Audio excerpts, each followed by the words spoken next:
चौथे दिन गिरावट, करीब 3% फिसला निफ्टी का आईटी इंडेक्स। माइंट्री, एलटीआई, कोफोर्ज जैसे मिड कैप्स भी 4% टूटे। ऑटो शेयरों की फर्राटा दौड़ पर भी लगा ब्रेक, 3% से ज्यादा टूटा निफ्टी का ऑटो इंडेक्स, 4% फिसला हीरो मोटोकॉर्प, एमएनएम, टाटा मोटर्स और एस्कॉर्ट्स में 3% की गिरावट। सेमीकंडक्टर कारोबार पर सफाई के बाद 8% टूटा वेदांत का शेयर, बना वायदे का टॉप लूजर। कंपनी ने कहा सेमीकंडक्टर कारोबार नहीं होगा वेदांत का हिस्सा।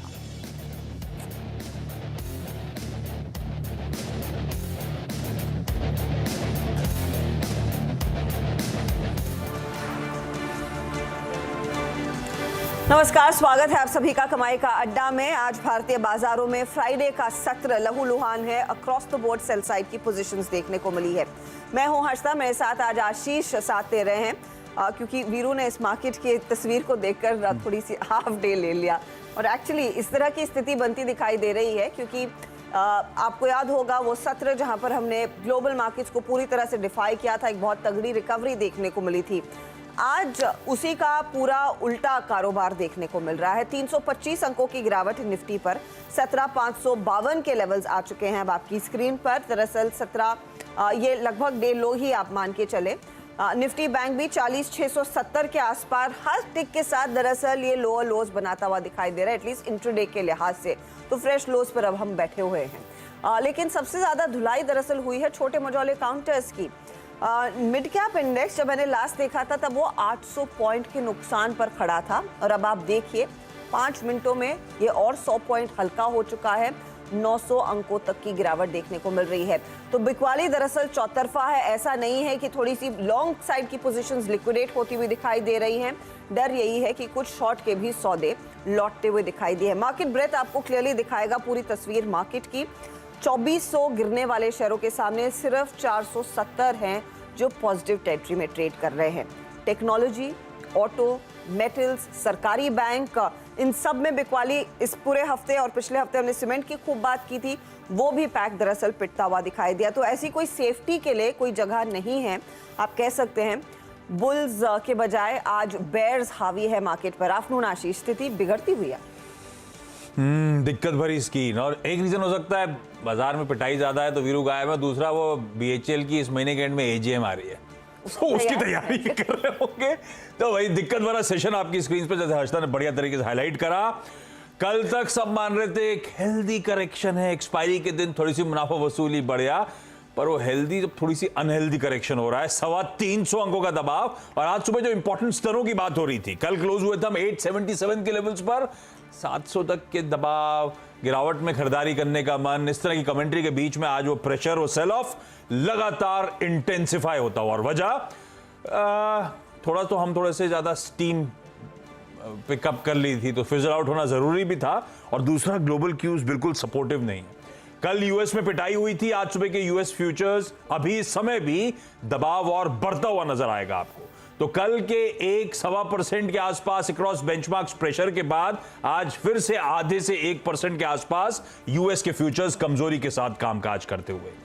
अगले हफ्ते जब हम लौट के आएंगे तो दरअसल फेड मीट की तैयारी हो रही होगी और ये अब धीरे धीरे उससे पहले की नर्वसनेस है जो ग्लोबली इक्विटी मार्केट्स में नजर आएगी आपको। ग्लोबली मेरा मतलब यूएस के फ्यूचर्स मैंने मेंशन करे पेन में है। यूएस यूरोप के मार्केट्स, खासतौर पे कैक्स और डैक्स जो इंपॉर्टेंट यूरोजोन के मार्केट्स हैं, वो भी 1.25 से 2% दबाव के साथ। पूरा ग्लोब, कराची को छोड़ दीजिए, पूरा ग्लोब दरअसल लाल निशान में। कराची का इंडेक्स में देख रहा था आने से पहले, वो तो ग्रीन था, छोड़ दीजिए उसको, उसके ऊपर ट्रैक भी नहीं करता होगा शायद। सब जगह इसी तरह का मेहम, इसी तरह का प्रेशर, इसी तरह की मुनाफा वसूली, अच्छे अपमूव्स के बाद वो प्रॉफिट टेकिंग का सिलसिला लिंगर करता हुआ, कंटिन्यू करता हुआ। मैं अलग अलग स्टॉक्स सेक्टर्स पे आऊं उससे पहले आप आज का जो कमाई का अड्डा का फ्राइडे का पैनल है वो आपकी स्क्रीन पर आ जाएगा। डॉक्टर साहब जो जुड़ चुके हैं सबको दिखा दीजिए स्क्रीन पे। कुछ ही देर में सबके साथ बातचीत की शुरुआत करेंगे। पहले कुछ ट्रेंडिंग स्टॉक्स हैं वो दिखा दिए जाएं आपको, उसके बाद फ्लोर खोलेंगे, उसके बाद इसी एक्सपर्ट पैनल से करेंगे बातचीत। जी हाँ आशीष, आज ट्रेंड तो साफ है, ट्रेंड लाल है, अक्रॉस द बोर्ड बिकवाली देखने को मिली है और कई पॉकेट्स में दरअसल ये प्रेशर बनता हुआ दिखाई दिया। आप गौर करें तो टेक्नोलॉजी काउंटर्स में यहाँ पर सबसे ज्यादा प्रेशर आता हुआ दिखाई देगा। माइंड ट्री मिड कैप वाला साइड का स्टॉक जहां पर 4-4.5% तक की गिरावट। कल एमआरएफ की हम बात कर रहे थे, क्या 90,000 की तरफ बढ़ रहा था स्टॉक, 7% टूट चुका है। यूपीएल में 5% तक की गिरावट आज फिर। और वेदांत मैनेजमेंट ने क्लैरिफाई किया कि दरअसल सेमीकंडक्टर बिजनेस इस लिस्टेड एंटिटी का हिस्सा नहीं होगा। 2 दिन में खूब भागा था और आज स्टॉक को डंप किया लोगों ने 8% के नुकसान पर। और वैसे भी मेटल कंपनियों के हाल बेहाल हैं, आज बिकवाली ज्यादा देखने को मिल रही। हिंडाल्को, बाकी स्टील कंपनियों में भी दबाव है। टेक महिंद्रा देखिए 4% के नुकसान पर आज। ऑटो कंपनियों में प्रेशर आता हुआ। एमएनएम जैसा काउंटर 4.5% नीचे है। टाटा केमिकल्स, एस्ट्रल, ये दूसरे स्टॉक्स हैं वायदा के जहां पर हमने देखा है एडिशनल प्रेशर देखने को मिला। तो मुझे नहीं लगता आज तेजी की तरफ ज्यादा कुछ आइडियाज आपको दिखाई देंगे। एक पैक था हल्का सा आपकी फार्मा कंपनियों में। सिप्ला देखिए 1.5% ऊपर। एल्केम लैब्स अब एकदम फ्लैट हो चुका है। इंडसइंड बैंक में हम देख रहे हैं ये थोड़ा सा अगेंस्ट द ट्रेंड, मेरे ख्याल में सॉलिटरी स्टॉक होगा तेजी में निफ्टी 50 के दिग्गजों में। और कुछ डिफेंस कंपनियों में तेजी दिख रही थी, हालांकि वो भी द लास्ट 15 मिनटों में कुछ मुनाफा वसूली की ग्रिप में आते हुए दिखाई दिए थे। उन पर आगे बात करेंगे, लेकिन क्लियरली जो सेटअप है वो बिल्कुल पॉजिटिव नहीं है। और बीएसई के सभी सेक्टर इंडाइसेस में भी गिरावट ही देखने को मिल रही है। वो टिकर टीम आपको बताती रहेगी कि कहां पर कितनी गिरावट गहराती हुई दिखाई दे रही है, लेकिन मामला गड़बड़ा गया है। और डाउ फ्यूचर्स आशीष जैसे आप मेंशन कर रहे थे 250 पॉइंट की गिरावट पर। नैस्डैक फ्यूचर्स तो 132 पॉइंट नीचे इस समय। दिक्कत भरा सेशन, सारे सेक्टोरल पॉकेट्स इन रेड। वो जो 2 स्टॉक्स निफ्टी के हर्षदा ने अपने ट्रेंडिंग स्टॉक्स में दिखाए थे, इंडसइंड और सिप्ला को छोड़ दीजिए, तो 48 निफ्टी के स्टॉक्स भी इन रेड इस समय कामकाज करते हैं। दिखाइए सबको, गुड आफ्टरनून।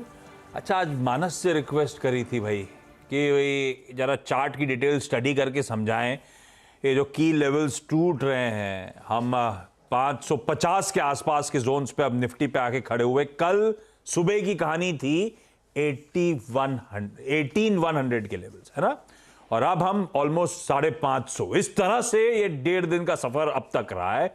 मानस इस सेल ऑफ को कैसे रीड कर रहे हो आप? वो हेल्दी कंसोलिडेशन करेक्टिव फेज से थोड़ा सा एग्रेवेट होता हुआ नजर आ रहा है। निफ्टी पर पहले बात तो देखिए आशीष जी, 2 नेगेटिव इंडिकेटर आपको चार्ट्स पे दिखेंगे। पहली चीज, निफ्टी ने अपने 20 डे मूविंग एवरेज को ब्रीच किया और ये काफी समय के बाद हुआ है। जिस तरह की क्लोजिंग शायद आज हमें देखने को मिलेगी वो काफी समय से हमने नहीं देखी। 20 डे मूविंग एवरेज के नीचे की क्लोजिंग एक बड़ा रेड कैंडल दिख रहा है। अगर आप ऑसिलेटर्स देखें तो वहां पर आपको नेगेटिव क्रॉसवर्ड दिखेगा। सबसे इंपॉर्टेंट ये है कि अगर आप आरएसआई देखेंगे तो आपको डाइवर्जन दिखेंगे, नेगेटिव डाइवर्जन दिखेगा। इसका मतलब ये है कि जो पिछले 2 हाईज थे वहां पर तो एक हायर हाई बना, लेकिन अगर आरएसआई देखिए तो वहां पर एक लोअर हाई बना, तो ये नेगेटिव संकेत है।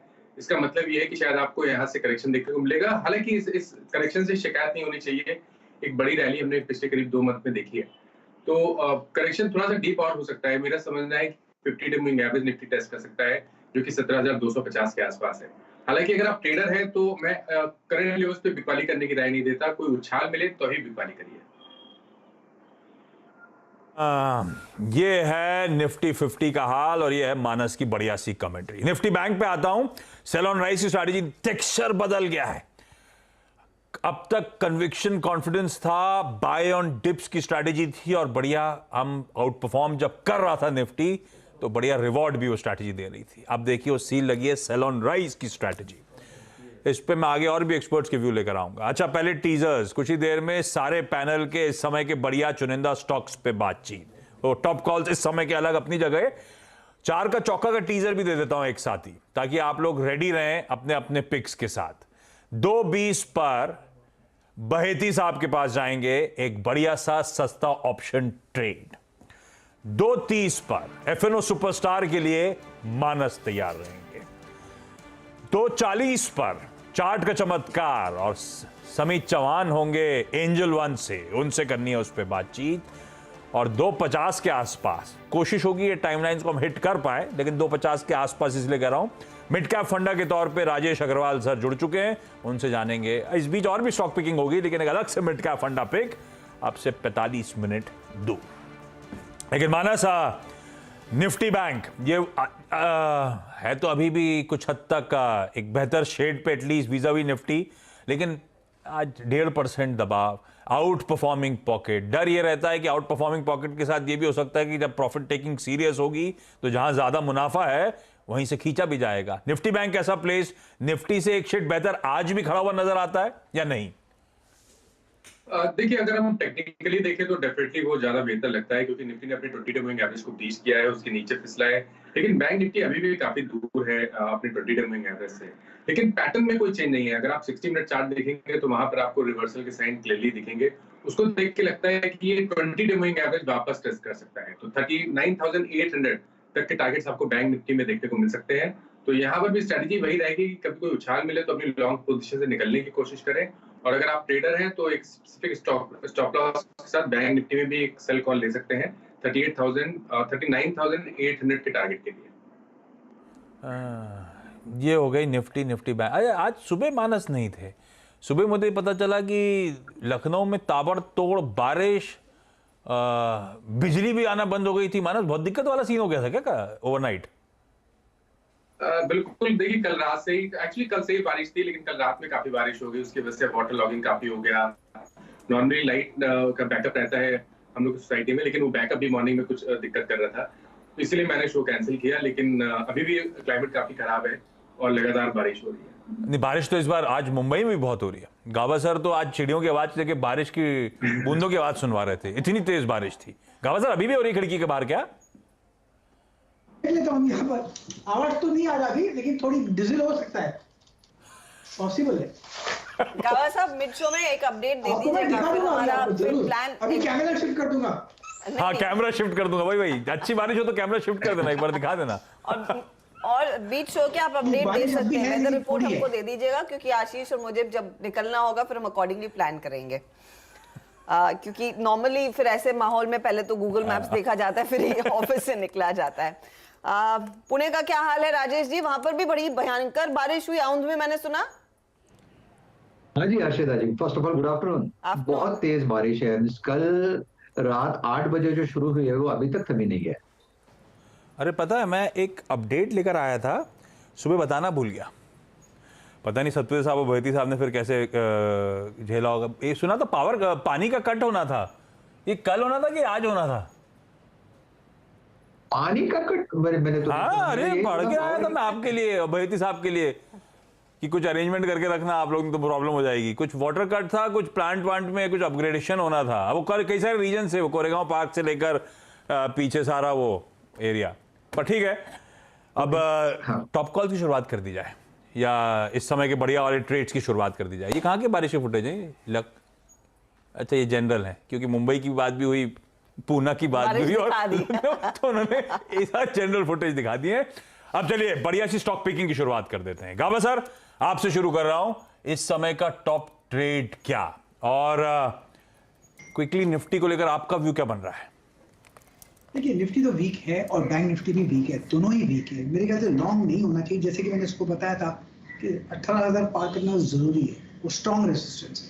अब उसको रिस्पेक्ट कर देना चाहिए कि 18,000 रेजिस्टेंस है बिल्कुल, और 41,500 जब तक डाउन नहीं होना चाहिए, जब तक स्ट्रॉन्ग सपोर्ट नहीं मिलता। हाँ। मेरे हिसाब से स्टॉक जो वीक नजर आता है इस वक्त तो है मेरे ख्याल से टाटा स्टील। यहाँ पर लगता है वीकनेस है। 106 का एक स्टॉप लगा अगर चले तो 100 पॉसिबल है टाटा स्टील में। वहां पर शायद एक साइकोलॉजिकल सपोर्ट मिले, लेकिन आते दिन में 100 जोन्स ये देखने को मिल सकते हैं टाटा स्टील।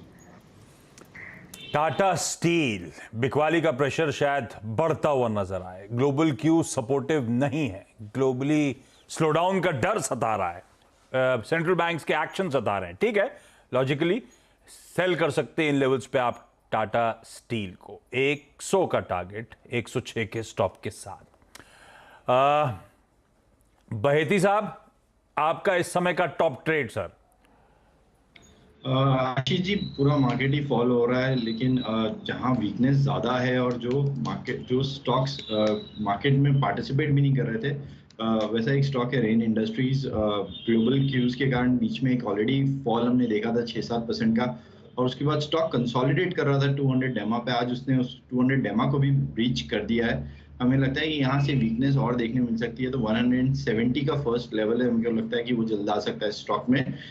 जो सेलिंग की सलाह है इसमें, जो स्टॉप लॉस मेंटेन करना है वो 180 का 180 का स्टॉप लॉस मेंटेन कीजिए। लेकिन यहाँ पर देखिए रेन इंडस्ट्रीज में भी एक सेल साइड का ही ट्रेड आता हुआ, तो एक और वीक काउंटर आपके सामने पेश किया जा रहा है, जहां पर मंदी कर आप फायदा कमाएंगे। मानस बताइए आपका टॉप ट्रेड क्या रहेगा? M&M में कुछ रिवर्सल के साइन देखने को मिले हैं। M&M ने अपने 20 डे मूविंग एवरेज को ब्रीच किया है, एक इम्पोर्टेंट सपोर्ट था 1275 के आसपास, उसको ब्रीच किया है। तो पैटर्न को देख के लगता है कि शायद आपको यहाँ पर और करेक्शन देखने को मिलेगा। यहाँ पर बिकवाली करने की राय है, लेकिन मेरा समझना है कि गिरावट आज ज्यादा है, 4.5% डाउन है, तो मैं फ्यूचर या कैश में सेल कॉल नहीं देना चाहता हूँ। बेहतर रहेगा कि पुट ऑप्शन खरीदें, 1240 का पुट ऑप्शन खरीदें, वो बेहतर स्ट्रेटेजी रहेगी। 38 रुपीज के आसपास ट्रेड हो रहा है, यहाँ पर 24 रुपए के स्टॉप लॉस से खरीदारी करिए 60 रुपए के टारगेट के लिए। तो M&M का 1240 का पुट ऑप्शन खरीदने की सलाह रहेगी। बेचना है महिंद्रा एंड महिंद्रा, पर कैश और फ्यूचर्स से बेहतर, क्योंकि आज अच्छा खासा सेलिंग प्रेशर देखने को मिल रहा है, ज्यादा बेहतर है 1240 का पुट खरीद लीजिए। तो उस M&M की वीकनेस को प्ले करने का ज्यादा कंफर्टिंग तरीका वो है। सतपुते साहब, आज का इस समय का टॉप ट्रेड। आशीष जी देखिए, मार्केट लोअर एंड पे है, तो यहाँ पे आप फ्यूचर में रिस्क बढ़ता जाएगा, क्योंकि रिस्क टू रिवॉर्ड जो है वो आपके स्टॉप लॉसेस एंड टारगेट थोड़े अनइवन हो जाते हैं, क्योंकि हम लोएस्ट लेवल पे है। जो वीकनेस दिखती है मुझे लगता है कि रियलिटी सेक्टर में ज्यादा है, जैसे कि DLF है, गोदरेज प्रॉपर्टीज है, तो उसमें जो सीरियस ब्रेकडाउन दिखता है वो है गोदरेज प्रॉपर्टीज में। गोदरेज प्रॉपर्टीज देखिए 1323 के आसपास यहाँ पे ट्रेड हो रहा है, तो एक्चुअली इसका सेल बनता है 1340 के नीचे, तो यहाँ पे obviously sell on rise strategy, लेकिन पता नहीं राइस में आएगा कि नहीं। सो गोदरेज प्रॉपर्टीज का सेल है, 1360 का स्टॉप लॉस है और इसका टारगेट बनेगा 1270 का। और एक स्ट्रेटेजी और एक कर सकते हैं हम, यहाँ पे गोदरेज प्रॉपर्टी का 1320 का पुट 55 रुपए के आसपास मिल रहा है, 35 का स्टॉप लॉस होगा और इसका एक टारगेट सेट करे करीबन 85 प्लस 80-85 के रेंज में। मुझे लगता है ये आना चाहिए, क्योंकि अगर यहाँ पे 50 रुपए का फॉल आएगा तो कम से कम 30 रुपीज का गेन वहां पे आएगा, क्योंकि हम इन द मनी पुट काम कर रहे हैं। सो ये जो गोदरेज प्रॉपर्टीज का पुट है 1320 का, ये 55 पे बाय करे, 35 का स्टॉप लॉस, 80-85 टारगेट। 80-85 तक के लेवल्स इस पुट में देखने को मिलेंगे। 1320 के पुट की बात हो रही है गोदरेज प्रॉपर्टीज में। और एक चीज आशीष, खिलाड़ी नंबर 1 में कल परसों ही ये स्टॉक सेल साइड की तरफ ऐड हुआ था। गोदरेज प्रॉपर्टीज, गौरव रत्न पारखी ने इस पर एक बिकवाली की राय दी और वो इनके लिए दरअसल एक पॉजिटिव रिटर्न जनरेट करने में कामयाब रहा है। तो मंदी वाले सौदे जो भी हमारे जानकारों ने पकड़े थे उस पर्टिकुलर गेम शो में, उसका फायदा देखने को मिला है। And as luck would have it, जब हम सुबह में 11 बजे के आसपास मार्केट की चाल देखकर पूछ रहे थे उनसे कि आपका आउटलुक क्या है आज के लिए खास तौर से, तो उन्होंने ठीक यही कहा था कि देखिए आज लग रहा है कि 17,500 तक के लेवल्स टेस्ट होते हुए दिखाई देंगे, तो मंदी के साइड पर ही बैठना है। और ठीक उसी दिशा में दरअसल बाजार बढ़ा है। 17,525 तक के स्तर अब आपकी स्क्रीन पर हर टिक के साथ ये मार्केट दरअसल करेक्ट होता हुआ दिखाई दिया है। इनफैक्ट इस घंटे में अगर आप देखें तो फ्रेश बिकवाली कहां पर आई है, तो बजाज ट्विंस, बजाज फाइनेंस और बजाज फिनसर्व, जिसकी हमने चर्चा इस हफ्ते के दौरान की थी, तेजी की तरफ के आइडियाज आए थे, लेकिन आज का ये थोड़ा सा करेक्टिव मूव, 7,226 के स्तर बजाज फाइनेंस में, आप देखिए 1724 का स्तर आ चुका है आपके फिनसर्व में, 2-2.5% तक की गिरावट। यहाँ पर अब बिकवाली अब थोड़ी सी गिराती हुई दिखाई दी है। आप देखेंगे फर्स्ट हाफ में स्टॉक्स पॉजिटिव थे, वॉलेटाइल थे लेकिन पॉजिटिव टेरिटरी में थे, लेकिन जैसे ही बाजार में बिकवाली और इंटेंसिफाई हुई, यहां पर भी प्रेशर देखने को मिला है। इन पर एक राय आप बहेती साहब दीजिए, ये दोनों बी ट्विंस, फिनसर्व और फाइनेंस, क्या स्थिति बिगड़ रही है चार्ट्स पर? आज की बिकवाली में कुछ ऐसा आपने पढ़ा है क्या? जी अर्चना मैम, बजाज फाइनेंस की अगर मैं बात करूं तो स्टॉक में करेक्शन जरूर आया, लेकिन अभी तक 20 डेमा के पास ही खड़ा है। हमें लगता है कि करंट लेवल पे नहीं सेल करना चाहिए बजाज फाइनेंस स्पेसिफिकली। अगर ये 20 डेमा ब्रेच करके आज क्लोज देता है तो जरूर एक BTST की तरह ट्रेड बनाया जा सकता है। बट अगर मैं इस पूरे मंथ की बात करूं सितंबर में, तो ये इसी रेंज में कंसोलिडेट कर रहा है, तो हमें लगता है कि यहाँ से शायद एक बाउंस बैक देखने मिल सकता है। तो करंट लेवल पे खरीदारी की नहीं सलाह रहेगी। जिनके पास भी लॉन्ग है, एक स्टॉप लॉस मेंटेन करे 7150 के करीब का। और अगर बजाज फिनसर्व की बात करूं तो वहाँ थोड़ा सा वीकनेस देखने ज्यादा मिल रहा है। तो ये ओके, चलिए आज तो खैर प्रेशर थोड़ा सा माउंट होता हुआ इन स्टॉक्स पे। राजेश अग्रवाल सर कोलकाता से जुड़ते हुए, अग्रवाल सर ये फॉल का आज डे 2 है, हो सकता है और भी गिरे, हो सकता है थोड़ा सा और करेक्शन रहे, कंसोलिडेशन दे, पर आप लोग का एक ऐसा स्टॉक जो इस फॉल में अभी से कन्विक्शन आ गया है कि गिर रहा है तो लेना शुरू कर दिया जाए, कौन सा है sir? Good afternoon Ashish ji, Harshita जी, बाकी भी पैनल में जो मित्रगण हैं। अभी आप लोग मैं बाजार पे आऊँ उससे पहले मैं बता दूं, अभी आप लोग बारिश की बात कर रहे थे। हाँ। कलकत्ता में ऐसी बारिश हो रही है लास्ट 1 घंटे में कि विजिबिलिटी 0 है। अभी मैं जब आपके स्टूडियो आ रहा था तो सही बताऊं चारों तरफ कुछ दिख रहा नहीं था, ऐसा लग रहा था पता नहीं गाड़ी अपने आप कहीं जा रही हो। ये हालत हुए हैं लास्ट 1 घंटे में। आपको थैंक यू बोलना पड़ेगा, बाजार पे अग्रवाल सर को सही जगह पहुंचा दिया। ये एकदम सही बात है। मैंने उसे कहा भी कि भाई तू ज़्यादा रिस्क मत ले, आराम से चला, 10-5 मिनट कम बेसी होगा तो आशीष जी संभाल लेंगे। खैर बाजार पे आते हैं सर। तो बाजार में गिरावट आ रही है लास्ट 2 दिन से, और भी आ सकती है, इसमें कोई बड़ी बात नहीं है, क्योंकि एक तो लोगों के मन में ये डर हो गया है कि शायद फेड बहुत एग्रेसिव रेट हाइक्स करे, दूसरे आरबीआई की भी आने वाले दिनों में मीट है, तीसरे अगर आप देखो तो 18,200 के आसपास टेक्निकली भी थोड़ा सा हैवी हो गया था। तो इस कारण कई कारण हैं करेक्शन के।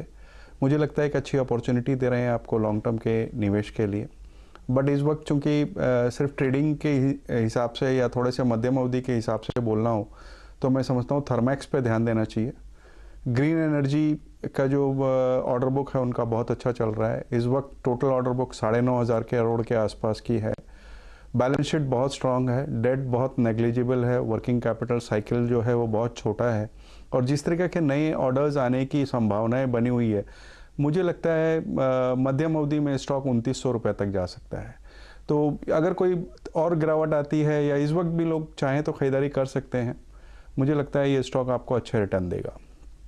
थर्मैक्स को रखिए रडार पे, ये लंबी मध्यम से लंबी अवधि में बढ़िया रिटर्न्स देने का रखता है दमखम। रिटर्न्स ऑलरेडी बहुत अच्छे ये कैपिटल गुड्स स्टॉक्स दे रहे हैं, थर्मैक्स को लेके कन्विक्शन बना हुआ है। आज भी कमजोर बाजार में देखिए थर्मैक्स 3.5% मजबूती के साथ खड़ा हुआ आपको नजर आएगा। भाई साहब, वो बजाज फिनसर्व के हम लोग लेवल्स आइडेंटिफाई कर रहे थे।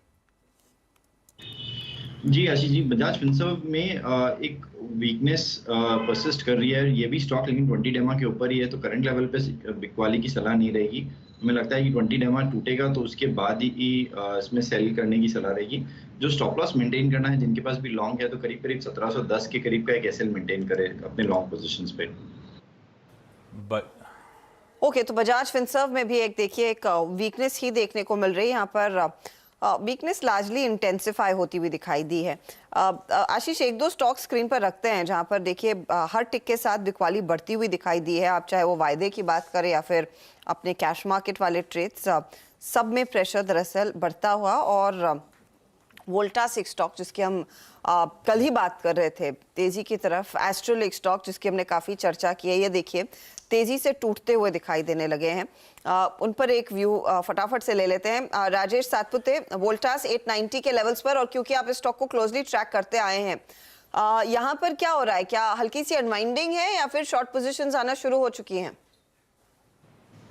हर्षदा जी, देखिए मेरे हिसाब से एक सीरियस ब्रेकडाउन को हम इसको लेबल कर सकते हैं, क्योंकि यहाँ पे देखिए जिस तरह से ये कंसोलिडेट हो रहा था 950 के ऊपर, और उसके बाद ब्रेकडाउन के बाद 900 का इंपॉर्टेंट लेवल जहां पे पुटराइटर खड़े थे, और मेरे हिसाब से यहाँ पे जिस तरह से पैटर्न उभर के आ रहा है वीकली चार्ट पे, ये ब्रेकडाउन थोड़ा और चलेगा, यानी ये जो बिकवाली है थोड़ी और इसमें हावी हो सकती है।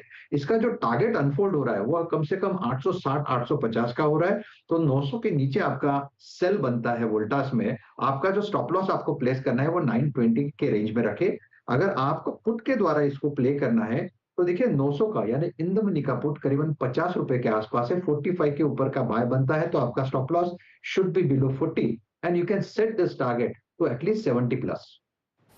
भाई साहब, बहुत तगड़ा शार्प, ऐसे ही बहुत शार्प कट बहुत सारे स्टॉक्स पे आ रहे हैं, उन पे धीरे धीरे करके जाएंगे, एक एक करके चर्चा होगी। वोल्टास पहला इंटरेस्टिंग ट्रेड, 900 का पुट ले लीजिए, खरीदारी करने के मौके लेवल्स आपकी स्क्रीन पर आ जाएंगे। वोल्टास में शायद बिकवाली का प्रेशर जो आज 7-7.5% है और बढ़ता हुआ नजर आए। 2:20 हो चुका है, आप लोग की घड़ी में आप लोग नोटिस करेंगे। बहेती साहब की बारी है। सबसे पहले 4 का चौका का पहला एलिमेंट, सस्ता ऑप्शन। बहेती साहब, कौन सा?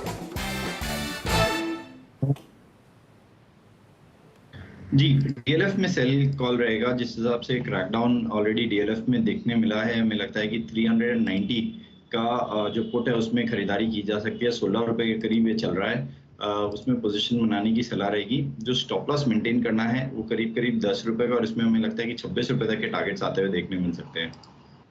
रियल एस्टेट रडार पे भाई, कुछ देर पहले गोदरेज प्रॉपर्टीज की चर्चा हुई थी, मेरे ख्याल से सतपुते साहब ने वहां पे पुट खरीदवाया था। आ गया डीएलएफ आपकी स्क्रीन पर। ये वो हाई बीटा पॉकेट, ये वो पॉकेट जिसको खास तौर पे कंसर्न्स बढ़ती ब्याज दरों के एनवायरनमेंट के, और डीएलएफ और ओबेरॉय रियल्टी जैसे स्टॉक्स तो अगेंस्ट द ट्रेंड लगातार अच्छी तेजी दिखा रहे थे। अब करेक्टिव मोड में 390 का पुट यहां पे, ये है आज का सस्ता ऑप्शन ट्रेड आप लोगों की स्क्रीन पर। चलिए स्टॉक्स पे आऊंगा लौट के, लेकिन अब इस समय कॉर्पोरेट स्कैन। और आज सुबह स्टॉक्स इन न्यूज में हम लोग मेंशन कर रहे थे गोदावरी पावर एंड इस्पात, जिसके एक छत्तीसगढ़ के यूनिट को एनवायरमेंट मिनिस्ट्री से, Chhattisgarh environment conservation board Raipur से कंसेंट टू ऑपरेट, कामकाज करने की मंजूरी मिलती हुई। तो इस कंपनी के ईडी अभिषेक अग्रवाल साहब जुड़ते हुए।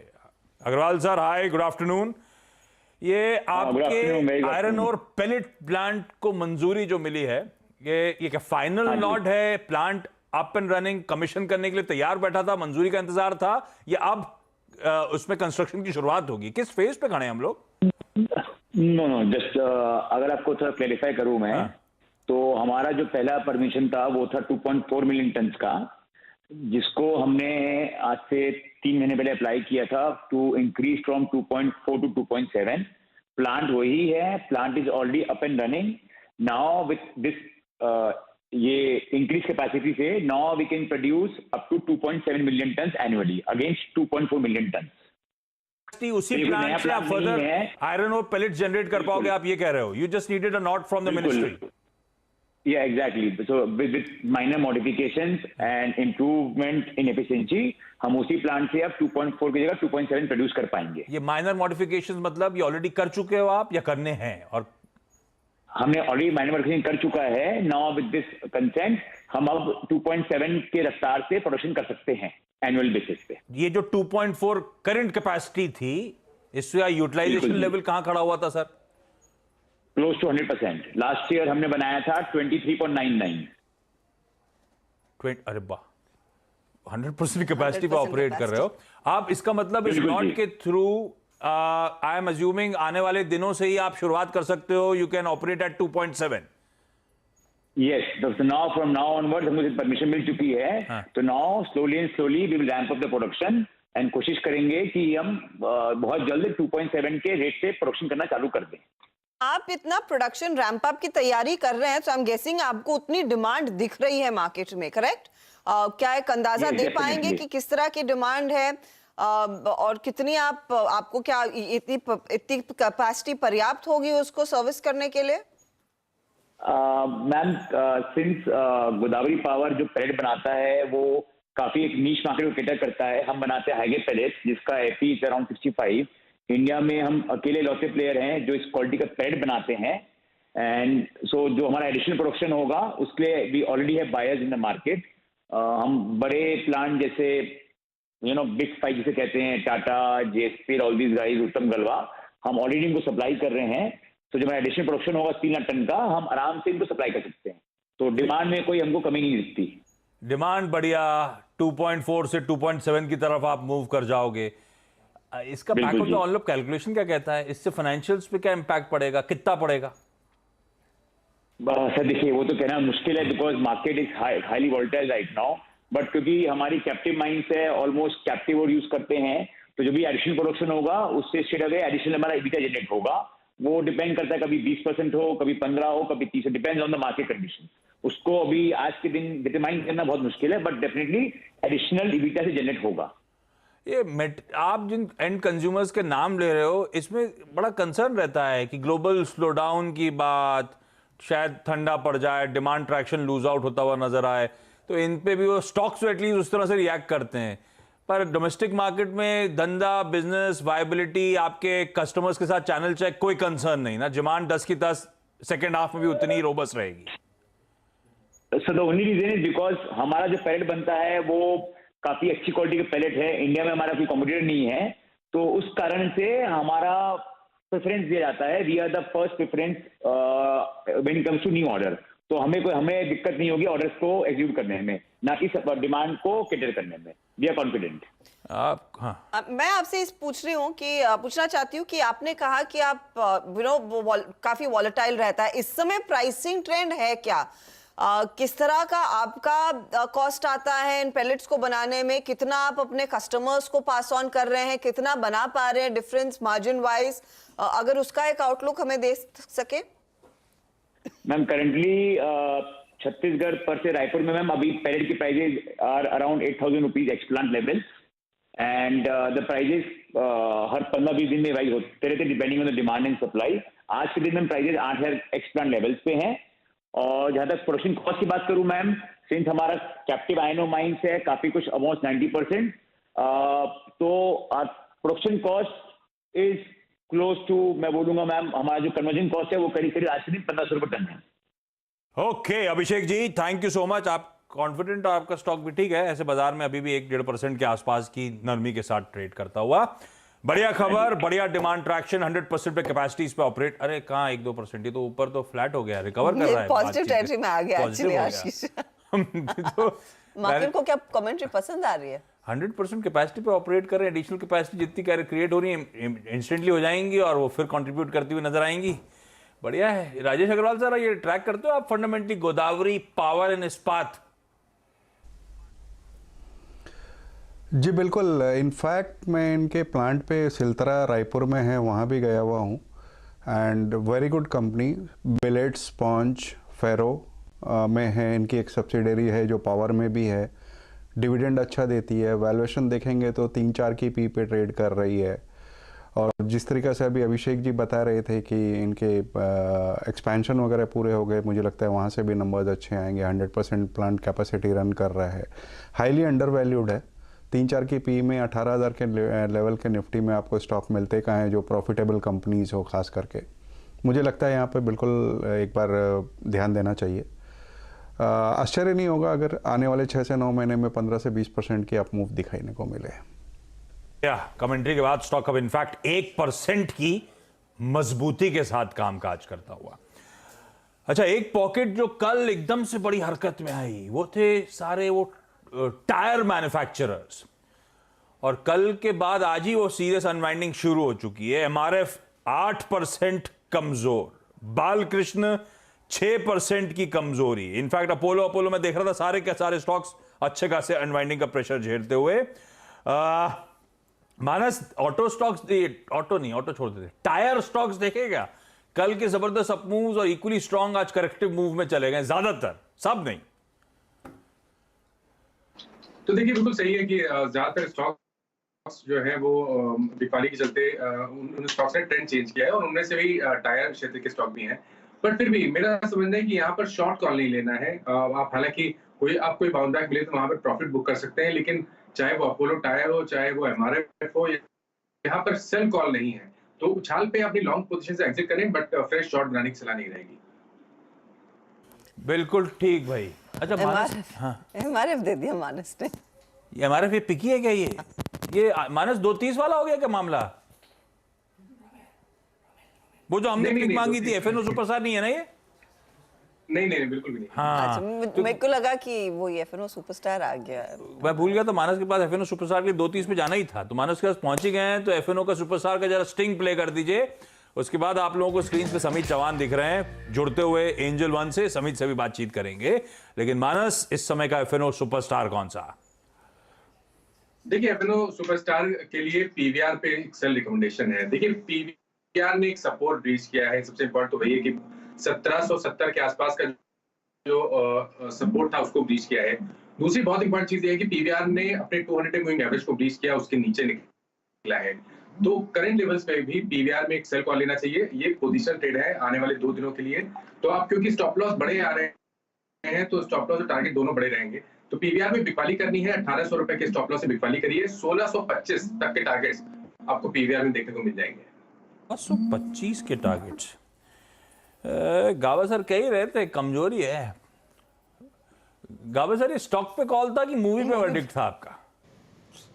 हाँ जी, ये स्टॉक पे कॉल था कि आपने मूवी पे वर्डिक्ट दिया था कि इसको बेच ही दो? एक्चुअली दोनों पे दिया था। देखी नहीं पहले से गावा सर रेडी थे। आपने देखी नहीं क्या गावा ना साहब? देखते कहाँ हैं? नहीं मैंने नहीं देखी क्योंकि मुझे रिव्यू अच्छा नहीं लगा। अरे गावा साहब, रिव्यू तो कोई कुछ भी दे सकता है, आपको देखकर फिर हमें रिव्यू देना है, इसीलिए तो हम आपसे पूछते हैं क्योंकि आप खुद देखने जाते हो। रिव्यू इनडायरेक्टली वहां पर मिल गया। अच्छा अग्रवाल साहब, आपने देख ली क्या? नहीं, मैं इस वीकेंड जाने की सोच रहा हूँ। लास्ट वीकेंड में था नहीं, आउट ऑफ स्टेशन था। और आपने सही कहा, रिव्यूज़ तो कोई कुछ भी डाल देता है, जब तक खुद नहीं टेस्ट करो कैसे बताएं कि कैसा स्वाद है। ना सच बात है कि हम में से किसी ने नहीं देखी थी, हम सब इंतजार कर रहे थे गावा सर रिव्यू दे देते, उसके बाद पता चलेगा गावा सर ने सबको फंसा दिया है। अब इससे पहले निकल जाए सब, इस वीकेंड निपटाने की कोशिश करेंगे। नहीं तो ऐसा करते हैं ना, बोलिए। ऐसा करते हैं कि हम सब जाते हैं और बिल गावा सर को भेज देते हैं। वेलकम। एक्चुअली वो नहीं, वो इजी ऑप्शन हो गया। एक्चुअली मूवी तो गाबा साहब को दिखानी चाहिए। चलो फिर चलते हैं संडे को। ओके डन है। अच्छा इस बीच सर मैं कैसे जाऊंगा? सर ये राजेश सर कैसे आएंगे कोलकाता से और दूसरे पूना से? तो पुणे चलते हैं ना। बिल वहां फटेगा अब। गावा सर ने धीरे से तीर आपकी तरफ मोड़ दिया सपूते साहब। अच्छा आ जाइए, सैटरडे संडे है, वैसे भी बाजार ने बहुत टेंशन दिया है, आ जाइए सब। थोड़ा सत्य साहब कहेंगे हाँ आ जाइए, भैती साहब भी यही है, तीर मुड़ जाएगा। अच्छा समीत, बड़ा दिक्कत वाला बाजार हो रहा है, 300 पॉइंट प्रेशर के, और कल और आज के बीच में तस्वीर सारी एकदम से बदलती चली जा रही है। कैसे अप्रोच कर रहे हो आप लोग एंजल वन में मार्केट्स को? आप लोग का व्यू क्या बन रहा है? ये प्रेशर यहाँ से बढ़ता हुआ नजर आएगा या अभी थोड़ा सा वेट एंड वॉच करा जाए? अभी तो 1-2 दिन की कहानी है, हो सकता है एकदम से एक्सेसेस ज्यादा वाइप आउट हो गए हों। देखिए आशीष, हमारा ये मानना है, फर्स्ट ऑफ ऑल हम ये आज 17,750 के नीचे एक्सपेक्ट नहीं कर रहे थे, बट जैसे जो मोमेंटम के साथ, वेलोसिटी के साथ हमने उसके नीचे एक ब्रेकडाउन देखा था, इंट्राडे ब्रेकडाउन, तो उसके बाद तो काफी ज्यादा एक प्रॉफिट बुकिंग लिक्विडेशन हमने स्टॉक स्पेसिफिक देखा हुआ है। तो जिन स्टॉक्स में एक अच्छी खासी रिसेंटली हम मूव आई थी, जैसे आप ऑटो स्पेस देखिए, रियल्टी स्टॉक्स देखिए, तो उनमें काफी ज्यादा हमने करेक्शन देखा है। बट हमारा अभी भी मानना है कि रिसेंट जो लास्ट 3-4 दिनों की मार्केट का जो बिहेवियर रहा है, एक दिन ऊपर एक दिन नीचे, तो उसके चलते और एक दिन हम यहाँ पे देखना चाहेंगे। इमीडिएटली ऐसे जंप नहीं करेंगे शॉर्ट साइड के ट्रेड्स पे, एग्रेसिवली शॉर्ट यहाँ पे हम ट्रेड करने की सलाह नहीं दे रहे। 17,500 17,400 का अभी एक काफी अच्छा सपोर्ट है, और मंडे ट्यूसडे में हमें लगता है कि थोड़ा पिक्चर क्लियर हो जाएगा। अगर आपको ट्रेंडेड कोई मूव नीचे की तरफ देखना है तो हमें लगता है कि मंडे ट्यूसडे को ही वो देखना है। फिलहाल हम ऐसे कोई भी शॉर्ट पोजीशन ज्यादा सजेस्ट नहीं कर रहे। तो यहाँ पे इनफैक्ट मैं एक कॉन्ट्रा लॉन्ग जाना चाहूंगा, यूनाइटेड स्पिरिट्स। रिसेंटली जो मैकडॉल में एक अच्छी खासी रैली आई है, आज उसमें एक हायर लेवल से प्रॉफिट बुकिंग आया along with the broader market, but उसकी जो प्रीवियस ब्रेकआउट पॉइंट से 835 837 के, वो अभी रीटेस्ट कर रहा है। तो हमें लगता है यहाँ से मार्केट अगर थोड़ा भी रिकवरी देता तो ये स्टॉक पहले परफॉर्म कर सकता है। तो इसलिए हम इसमें ऑप्शन के जरिए ट्रेड करने की सलाह देंगे। 850 का कॉल ऑप्शन जो लगभग 27 27.5 पे ट्रेड हो रहा है, अभी 29 हो गया, ये हम बाय करने की सलाह देंगे, जिसमें स्टॉप लॉस 16 का रहेगा और 50 से लेके 55 का इसका टारगेट होगा। बिल्कुल ठीक। यूनाइटेड रुकिएगा, next week first Monday Tuesday तक क्लैरिटी आएगी। अभी कोई एग्रेसिवली शॉर्ट शॉर्ट्स करने का मन मत बनाए। इनफैक्ट यूएसएल जो वीकनेस में आया है, शायद फिर से एंट्री पाने के मौके होंगे, और 850 का कॉल यूएसएल का कर लीजिए लॉन्ग। यूएसएल ऑफ लेट आपने देखा होगा बढ़िया मूव्स वैसे भी डिलीवर कर रहा था। अच्छा समित, आप अभी जुड़े हैं, कुछ देर बाद 240 पे चार्ट का चमत्कार, प्रोड्यूसर साहब ने बिल आपके नाम पे फाड़ रखा है, एक बढ़िया सा चार्ट का चमत्कार आइडिया प्लीज रेडी रखिएगा। और इस बीच क्या चल रहा है उसकी शुरुआत कर दी जाए क्या? जी हाँ, तो पहले चेक ले ले। दिल्ली से रोहन से रोहन जोड़ना है। रोहन ने दरअसल एक अपडेट शेयर करा कि अकासा एयर जो वो new kid on the block 1 महीने हो चुके हैं और 1 महीने का परफॉर्मेंस शीट सामने आया है। तो रोहन से रिक्वेस्ट करी कि भाई क्या चल रहा है, हमें अकासा एयर के बारे में बताएं, क्या अपडेट्स हैं, कैसा परफॉर्मेंस रहा, क्या अपडेट्स शेयर कर सकते हैं वो। रोहन कहाँ है, दिखाइए स्क्रीन पे। दिख रहे हैं गाबा सर के बगल में, सॉरी। रोहन क्या अपडेट्स हैं? जी, जैसे डीजीसीए ने जो अगस्त की मंथली रिपोर्ट है ट्रैफिक की डोमेस्टिक ट्रैवल के लिए वो जारी की है। अकासा के लिए बहुत अच्छी खबर नहीं है क्योंकि जो पैसेंजर लोड फैक्टर है उसमें वो 52.9% ही है, यानी कि आधी सीटें ही अकासा पहले महीने में वो भर पाई है। पिछले महीने उन्होंने अपना ऑपरेशन शुरू किया था और अगर पैसेंजर कंप्लेंट्स की बात करें उसमें भी वो अलायंस एयर से थोड़ा ही नीचे यानी सेकंड नंबर पे है। अगर ओवरऑल एयर ट्रैफिक की बात करें तो अच्छी खबर है क्योंकि पिछले साल अगस्त के मुकाबले अभी लगभग दोगुना हुआ। पिछले साल 67% था, लेकिन इस बार जो है अगस्त में लगभग 1 करोड़ से ज़्यादा एयर पैसेंजर्स जो है ट्रैवल किए हैं। लेकिन अगर मार्केट शेयर की बात करें तो इंडिगो नंबर 1 पे है, 57.7% है। उसके बाद विस्तारा का नंबर सेकंड नंबर पे है, 9.7%। गो फर्स्ट इंटरेस्टिंगली तीसरे नंबर पे आ गया है, 8.6%। एयर इंडिया चौथे नंबर पे फिसल गया है, 8.5%। और स्पाइस जेट 7.9% पे 5वें नंबर पर है अगर हम मार्केट शेयर की बात करें तो। लेकिन पैसेंजर लोड फैक्टर में स्पाइस जेट में पिछले महीने आपको याद होगा कि बहुत सारी घटनाएं हुई थी, उसके बावजूद पैसेंजर लोड फैक्टर यानी कि एक जहाज में कितने प्रतिशत लोग ट्रैवल कर रहे हैं तो 84.6% से नंबर 1 पे स्पाइस जेट बना हुआ है। फिर विस्तारा का नंबर आता है, फिर गो फर्स्ट का नंबर आता है। लेकिन पहला महीना था अकासा के लिए, उम्मीद की जा रही थी कि वो अच्छा परफॉर्म करेंगे। लेकिन दोनों ही टर्म्स में पैसेंजर लोड फैक्टर्स में भी उनकी आधी सीटें खाली गई और कंप्लेंट्स में भी वो सेकंड नंबर पे थे। लेकिन चूंकि पहला महीना है तो हमें उन्हें थोड़ा सा वक्त देना चाहिए। फिलहाल मार्केट शेयर जो पहले महीने का अकासा का है 0.2%। अभी तो एक मार्केट शेयर तो देखना नहीं चाहिए ना, अभी तो एक ही रूट है मुंबई अहमदाबाद के बीच में अकासा ऑपरेट कर रहा है। आशीष, मैं चेक कर रही थी, इनकी बेंगलुरु फ्लाइट शुरू हो चुकी हैं। और अगर आप किसी भी एग्रीगेटर पे जाएं तो वो टॉप ऑप्शंस में आ रहा है। तो मार्केटिंग टाइप्स तो सही है, अब कितने लोग ट्रैवल कर रहे हैं और क्या कंप्लेंट्स है वो देखनी होगी। आमतौर पे क्या पहले महीने में बहुत से ऑक्यूपेंसीज आते हैं क्या रोहन, या 50 डिसेंट नंबर है? पहले महीने, लेकिन जिस तरीके से हाइप किया गया था अकासा को, हम उम्मीद जरूर करते हैं कि इससे तो बेहतर प्रदर्शन करेगा। लेकिन पहले महीने में कई सारे ग्लिचेस भी हैं, मसलन जो बुकिंग के लिए अभी टाई अप्स उनके पूरे नहीं हुए होंगे, धीरे धीरे वो आ रहे हैं। तो हम उम्मीद करेंगे आने वाले महीने में उनका पैसेंजर लोड फैक्टर जरूर बढ़ेगा। लेकिन पहला महीना थोड़ा डिसअपॉइंटिंग रहा है क्योंकि पैसेंजर लोड फैक्टर अभी शुरू हो चुका है, फेस्टिव सीजन, लोग ट्रैवल करना शुरू कर चुके हैं और इन्होंने जो रूट चुना है वो मेट्रो टू नॉन मेट्रो है खासतौर पर। तो उम्मीद तो की जा रही थी, लेकिन अभी थोड़ा और टाइम देना पड़ेगा। नया एयरलाइन है और काफी समय के बाद भारत में कोई पहला एयरलाइन जो है फिर से रिवाइव हुआ है। Rohan, metro to non metro में ये मुंबई भोपाल शुरू करेंगे क्या जल्दी? इन्होंने एक रूट प्लान दिया है, फिलहाल मुंबई भोपाल उस रूट पर नहीं आता है, लेकिन सस्ता हो जाएगा, कंपटीशन आएगा तो मेरा आना जाना इजी पड़ जाएगा। आज वो खबर ये भी है कि आईफोन मिनटों में घर आ जाएगा। मिनटों में, ऐसे चुटकियों क्या में। क्या है? तो एक्चुअली ब्लिंकिट जो सब्सिडरी है जोमेटो की, उन्होंने कुछ ही देर पहले अनाउंस किया कि वो अब इन्होंने यूनिकॉर्न जो एप्पल का रीसेलर है उनके साथ टाई अप कर लिया है। हालांकि स्टॉक पर ज्यादा इम्पैक्ट है नहीं, 4% नीचे है वो काउंट है। लेकिन मुझे इंटरेस्टिंग लगा कि जिस प्लेटफॉर्म पर आप जा रहे हैं फल सब्जी अंडे ब्रेड ऑर्डर करने के लिए, वहां पर आप जाकर चाहें तो एप्पल का लेटेस्ट आईफोन भी ऑर्डर कर सकते हैं। तो एप्पल 14 के लिए दरअसल ये स्पेशल टाई अप इन्होंने किया है यूनिकॉर्न के साथ, एप्पल रीसेलर जो है। और इसमें एप्पल आईफोन का 14 के अलावा आपको तमाम दूसरे एक्सेसरीज, इसमें अगर आप एप्पल वॉच ऑर्डर करना चाहें वो कर सकते हैं, आप एयरपॉड्स, चार्जर्स, जो भी चाहें, केसेस, वो भी ऑर्डर कर सकते हैं। तो जब ये खबर आई, प्रोड्यूसर साहब और मैं वो कोशिश कर रहे थे कि कुछ ऑर्डर करे कि नहीं करे, क्योंकि वो ब्लिंकिट के यूजर हैं, तो उनके एंड्रॉयड फोन पर तो कुछ नहीं दिखा। एप्पल किया तो एप्पल की अलग अलग वैरायटीज आ गई, फिर आईफोन देखा तो कुछ नहीं मिला। फिर मैंने अभी ब्लिंकिट ऐप डाउनलोड किया है तो उसमें दिख तो रहा है। आपको ऑर्डर करना है तो मैं करती हूँ। नहीं, अगर तो 79,000 में 2 लेफ्ट जाके एक्सपीरियंस करता। पर एक दिक्कत है, अब उसको ऑर्डर करने में जाऊं तो वो बेसिकली ये कहता है very nice option but it's temporarily unavailable. भारी बारिश की वजह से इस समय हम ऑर्डर एक्सेप्ट नहीं कर रहे हैं, लेकिन ये टाई अप किया है और इनका दावा है कि ये 8 मिनट के अंदर डिलीवर कर सकते हैं। इंटरेस्टिंग। चलिए जोमेटो, लेकिन हाँ जोमेटो आज पिटता हुआ। ग्रोथ स्टोरीज जनरली सब पिटती हुई, क्योंकि कंसर्न्स लिक्विडिटी को लेकर, कंसर्न्स सेंट्रल बैंकर्स के हॉकिशनेस को लेकर।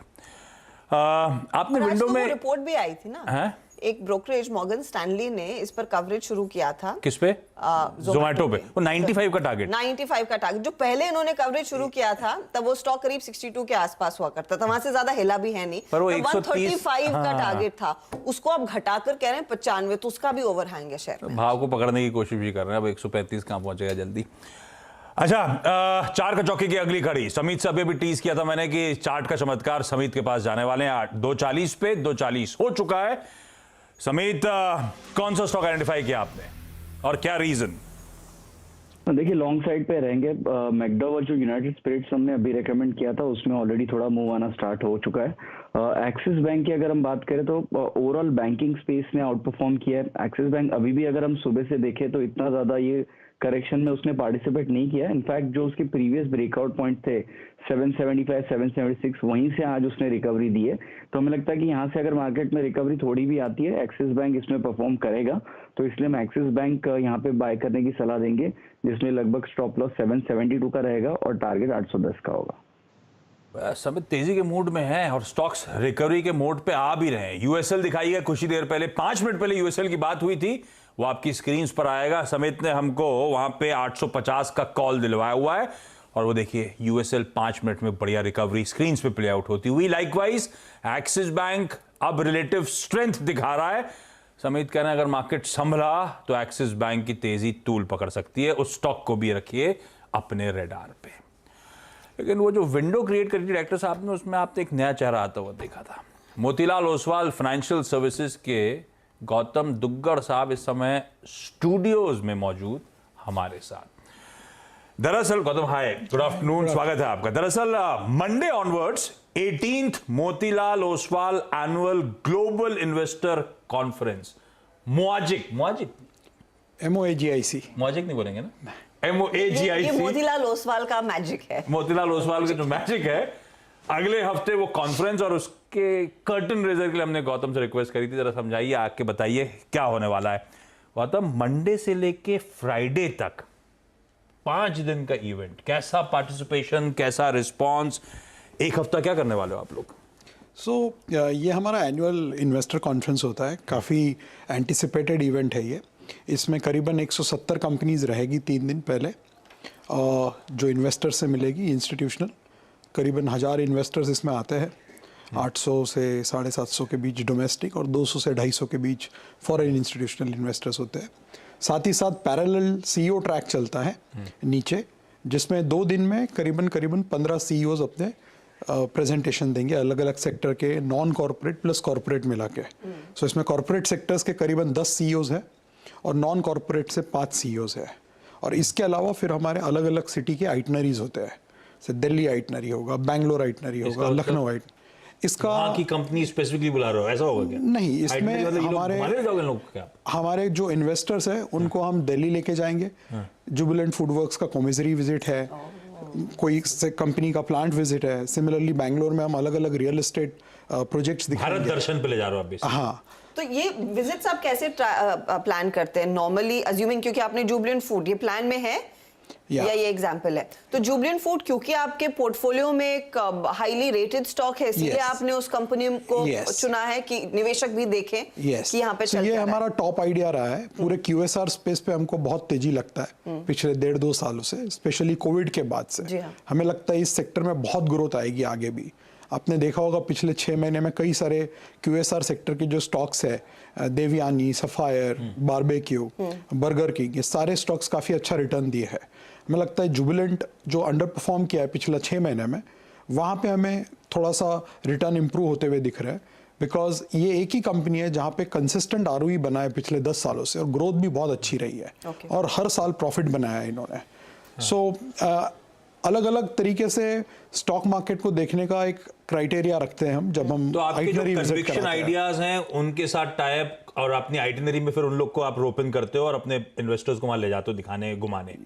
जनरली ये प्रयास ये होता है कि एक इन्वेस्टर जो है सिर्फ मैनेजमेंट से मिलता है कॉन्फ्रेंस में।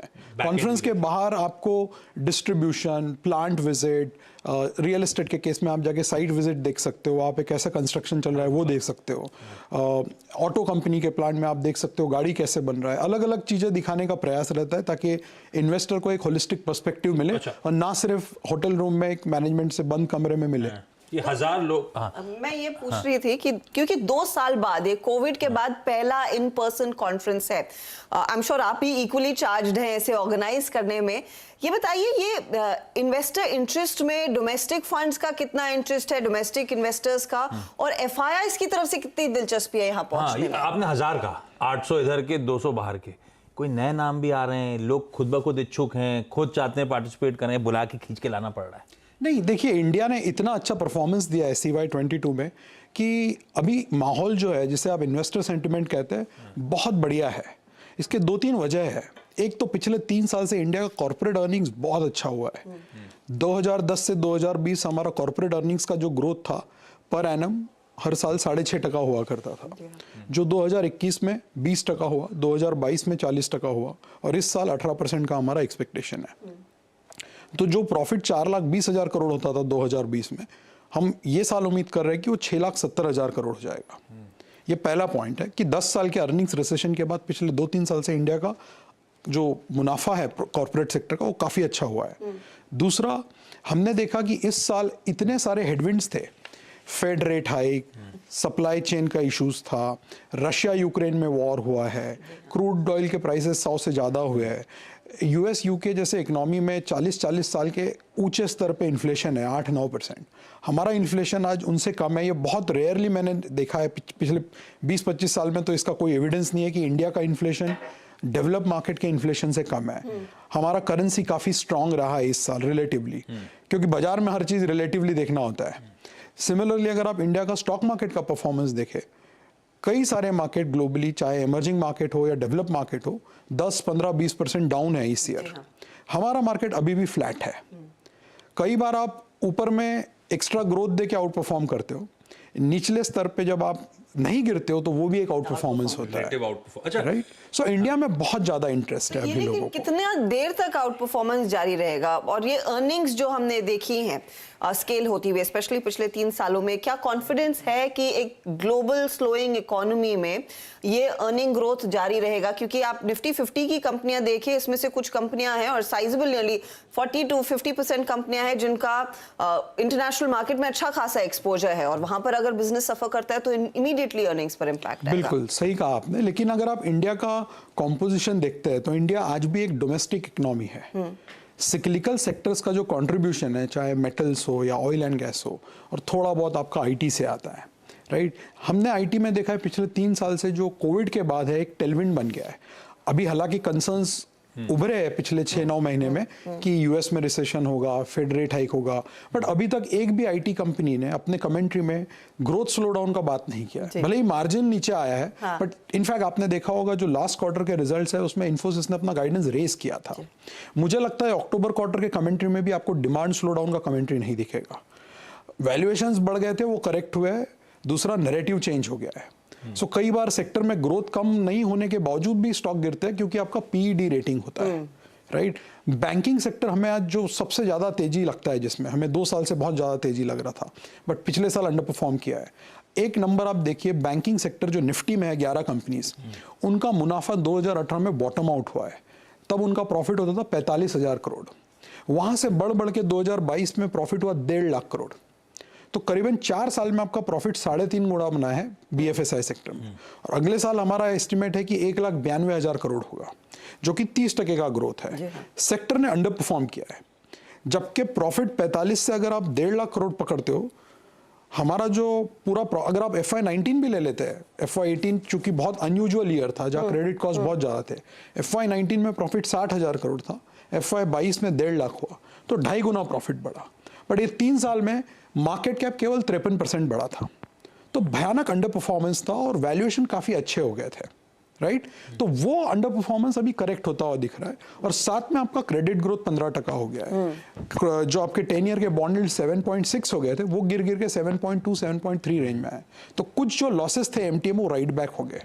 और वैल्यूएशन आज अगर आप काफ़ी सारे मेन स्ट्रीम सेक्टर देखते हैं तो मुझे लगता है बीएफएसआई सेक्टर ही एक ऐसा सेक्टर है जहाँ पे वैल्यूएशन में अभी भी आपको एक अपसाइड दिखता है। इसलिए हमको लगता है कि ग्लोबली हालांकि बहुत सारी चीज़ें चेंज हो रही है, बहुत वोलेटाइल है।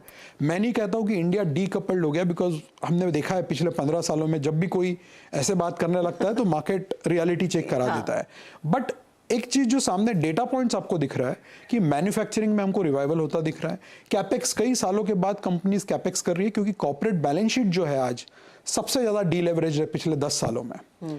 तो लिक्विडिटी टाइटनिंग का इंपैक्ट आपके इस पे तब होता है जब आपका सेक्टर के बैलेंस शीट बहुत ज्यादा लेवरेज हो, कर्जा बहुत ज्यादा है, जो आज नहीं है। सो अगर टाइटनिंग होता है, बाकी जगह रेट हाइक होता है, तो कॉर्पोरेट बैलेंस शीट में उसको एब्जॉर्ब करने की क्षमता बहुत ज्यादा है आज, इसलिए इंडिया स्टैंड आउट कर रहा है। और दूसरा पॉलिटिकल स्टेबिलिटी, राइट। हमारे आसपास के देशों में हमने देखा पाकिस्तान, श्रीलंका, बहुत तरह का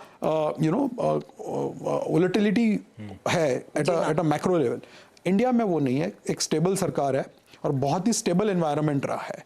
तो ये कई सारी चीजें मैटर करती है जब आप देखते हैं कि इंडिया का जो पी मल्टीपल है आज एमएससीआई इमर्जिंग मार्केट के मुकाबले 112% के प्रीमियम पे चल रहा है। पिछले 10 साल का आप रिटर्न देखिएगा, एमएससीआई इमर्जिंग मार्केट फ्लैट है, इंडिया ने डॉलर टर्म्स में 12% CAGR किया है। ये बहुत स्ट्रॉन्ग आउट परफॉर्मेंस रहा है। ये प्रीमियम के पीछे ये सारे रीजंस है। आपने शुरू करा तो कहा पिछले एक दशक 6.5% की ग्रोथ, ये पिछले 3 साल क्या जबरदस्त परफॉर्मेंस, इवन लास्ट ईयर भी डबल डिजिट। ये इसको इसी ब्रश से पेंट करूं कि ये डिकेड जो है ये 2021 to 2030 के बीच में इसी तरह की ग्रोथ, इसी तरह का इंडिया का परफॉर्मेंस, इस तरह की रोबस्ट आउट परफॉर्मेंस नजर आएगी, ऐसा मानो क्या? ये कोविड रिलेटेड कुछ एबरेशंस थे, अगर उसको मैं नॉर्मलाइज करूं तो शायद इस तरह की ग्रोथ नहीं, वो कुछ एक सेक्टर में हो सकता है। देखिए जहां वो जैसे आईटी में हमने देखा था 2020 और 21 में बहुत ज़्यादा ग्रोथ आया था, प्लस मार्जिन बहुत इंप्रूव हो गया था, क्योंकि कोविड के वजह से वीज़ा कॉस्ट बच गए थे, ट्रैवल नहीं कर रहा था कोई, ऑफिसेज बंद थे, राइट। तो वो सारा मार्जिन में आपको सेव हो गया था। बट ऑलरेडी 2022 में आप देख रहे हैं कि मार्जिन करेक्ट होना चालू हो गए, क्योंकि कुछ एक कॉस्ट वापस आ गए। ऑन द अदर हैंड आप देखते हैं कि जो डिस्क्रिशनरी सेक्टर्स है, ट्रैवल, टूरिज्म, होटल्स, ये QSR जिसका हम बात कर रहे थे, जब लोग अंदर बैठे थे तो ये सब सेक्टर्स में स्पेंडिंग नहीं हो रहा था। दूसरा एक और चीज है बैंकिंग सेक्टर, जो 3 साल में कोविड में एक भी बैलेंस शीट इवेंट नहीं हुआ। सबसे खराब दौर से हम गुजरे थे, जहां बहुत डर लग रहा था लोगों को कि SME सेक्टर्स में क्रेडिट कॉस्ट बढ़ेगा, एसेट क्वालिटी खराब होगा, कहीं ना कहीं बैंक्स को इसका बहुत बड़ा खामियाजा भुगतना पड़ेगा, जो कि हुआ नहीं है। 3 साल के सबसे खराब दौर से गुजरने के बावजूद आज अगर आप बैंक्स के ROE देखोगे, उनका PCR रेशो जिसे कहते हैं, provisioning coverage ratio, Tier 1 capital देखिए, अर्निंग्स ग्रोथ देखिए, एकदम स्ट्रॉन्ग लेवल पे है। 2030 तक का बोलना बहुत डिफिकल्ट होता है, बिकॉज जो एनवायरनमेंट में हम रह रहे हैं, हर 15 दिन में चीजें चेंज हो रही है। जनवरी में हमें नहीं लगा था कि मार्केट मई तक 15% गिर जाएगा, और सिमिलरली मई में हमें नहीं लगा था कि मार्केट जुलाई में पूरा रिकवर कर जाएगा। लेकिन हकीकत यह है कि अक्टूबर से जून तक $35 बिलियन का FI का जो बिकवाली हुआ है, वो मार्केट ने बहुत स्ट्रांग तरीके से एब्जॉर्ब किया है, क्योंकि रिटेल फ्लोज बहुत मजबूत रहा है, पूरा के पूरा काउंटर बैलेंस कर दिया है। बिल्कुल। तो ये आगे आपका मजबूती बना रह सकता है और वो बाजार को हेल्प करे। हमारी डिस्कशन में कई बार IT आ रहा है, और इस तरह के recent correction, under performance, heavyweight pockets में वीजा भी बैंक्स तो अच्छा खासा स्टार्क अंडर परफॉर्मेंस। IT वो पॉकेट था जो कोविड टाइम से लेकर अब तक में वो मल्टी बैगर कई सारे स्टॉक्स बनते हुए नजर आते, वैल्यूएशंस बहुत स्ट्रेच्ड थे। इस करेक्टिव फेज में वैल्यूएशन जस्ट नजर आ रहे हैं या अभी भी स्ट्रेच्ड हैं? आप लोग उतना एग्रेसिव हो IT को लेकर एक्यूमुलेट करने के लिए या नहीं? हम IT पे बहुत ज़्यादा तेजी में रहे हैं पिछले 3 साल से। इनफैक्ट 2020-2021 में हमारा सबसे ज़्यादा ओवरवेट IT में था मॉडल पोर्टफोलियो में। आज भी हमारा मॉडल पोर्टफोलियो में IT पे 200 बेसिस पॉइंट का ओवरवेट है। मैं इसको 2 तरीके से देखता हूँ। IT में क्वार्टर टू क्वार्टर बहुत ज़्यादा नॉइज होता है। अगर कंपनी ने गाइड किया 3% का डॉलर रेवेन्यू ग्रोथ करेंगे सीक्वेंशियली, और 2.8% करते हैं तो स्टॉक 5% गिर जाता है, 3.2 करते हैं तो 5% ऊपर आ जाता है। मैं थोड़ा पीछे जाके देखना चाहता हूँ। अगर आप 2015 से 2022 तक का पीरियड लेते हैं, और इंडिया के जो top most Tier 1 5 IT companies है, right, Infy, TCS, HCL tech, Wipro और टेक महिंद्रा, इनका आप मुनाफा ऐड कर लीजिए 7 सालों का, वो होता है 5 लाख करोड़ 2015 से 22 तक। इनमें से इस 5 लाख करोड़ में से इन कंपनियों ने इन्वेस्टर्स को वापस कर दिया 3,80,000 करोड़ थ्रू डिविडेंड बायबैक्स। ये होता है क्यूमुलेटिव स्तर पे 7 साल का 5 कंपनी का मिला के 78% का पे आउट। मैं कहना ये चाह रहा हूं कि इन कंपनीज के balance sheet, cash flow, free cash flow conversion और आरओई कैरेक्टरिस्टिक्स बहुत ज़्यादा मजबूत है और ये प्रीमियम पे ट्रेड करना डिजर्व करते हैं। लेकिन होता यह है क्योंकि ये ग्लोबल सेक्टर्स है तो बीच बीच में कोई पड़ाव ऐसा आता है जहाँ पे ग्लोबली कुछ उल्टा सीधा होता है तो इन सेक्टर के वैल्यूएशन थोड़े करेक्ट होते हैं। आप ओवरवेट इसीलिए हो क्योंकि आप सस्ते में पकड़ के बैठे हुए थे, आज भी ले रहे हो उसी एग्रेशन के साथ?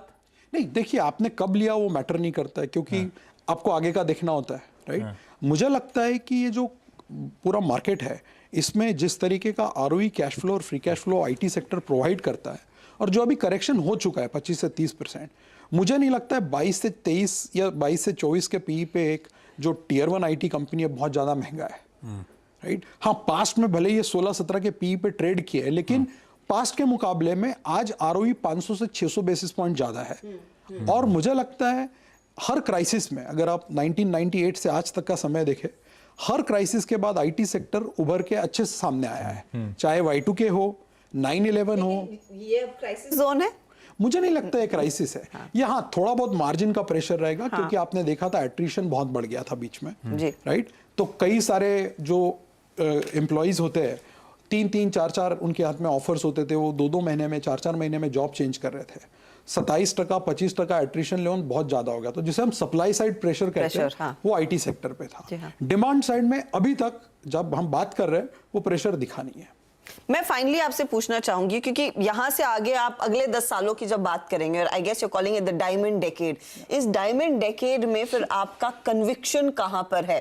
टेक्नोलॉजी पर आप बुलिश हैं? कौन से वो ऐसे सेक्टर्स हो सकते हैं जो ड्राइव करने वाले हैं ग्रोथ को? 3 या 4 सेक्टर हो सकते हैं। और अगर आप हमारे कॉन्फ्रेंस के सीईओ ट्रैक का लिस्ट देखेंगे जिसमें ट्रेंट है, M&M है, मेट्रो है, इंडसइंड बैंक है, राइट, पतंजलि है, बाबा रामदेव जी हमारे कॉन्फ्रेंस में सीईओ ट्रैक एड्रेस करने वाले हैं। जो आपने क्वेश्चन पूछा उसको मैं 2 तरीके से आंसर करना चाहूँगा। 3 या 4 सेक्टर है जो मुझे लगता है इंडिया का रिटर्न्स डिसाइड करते हैं। सबसे पहला ऑब्वियस बैंकिंग है, 35% इंडेक्स का होता है। जो बैंकिंग के साथ होता है over a long period of time वो इंडिया के रिटर्न्स के साथ कन्वर्ज होता है। और फाइनेंशियलाइजेशन ऑफ सेविंग्स जो है एक बहुत लंबा थीम है, ना केवल अगले 5 साल, अगले 10-15 साल तक ये चल सकता है।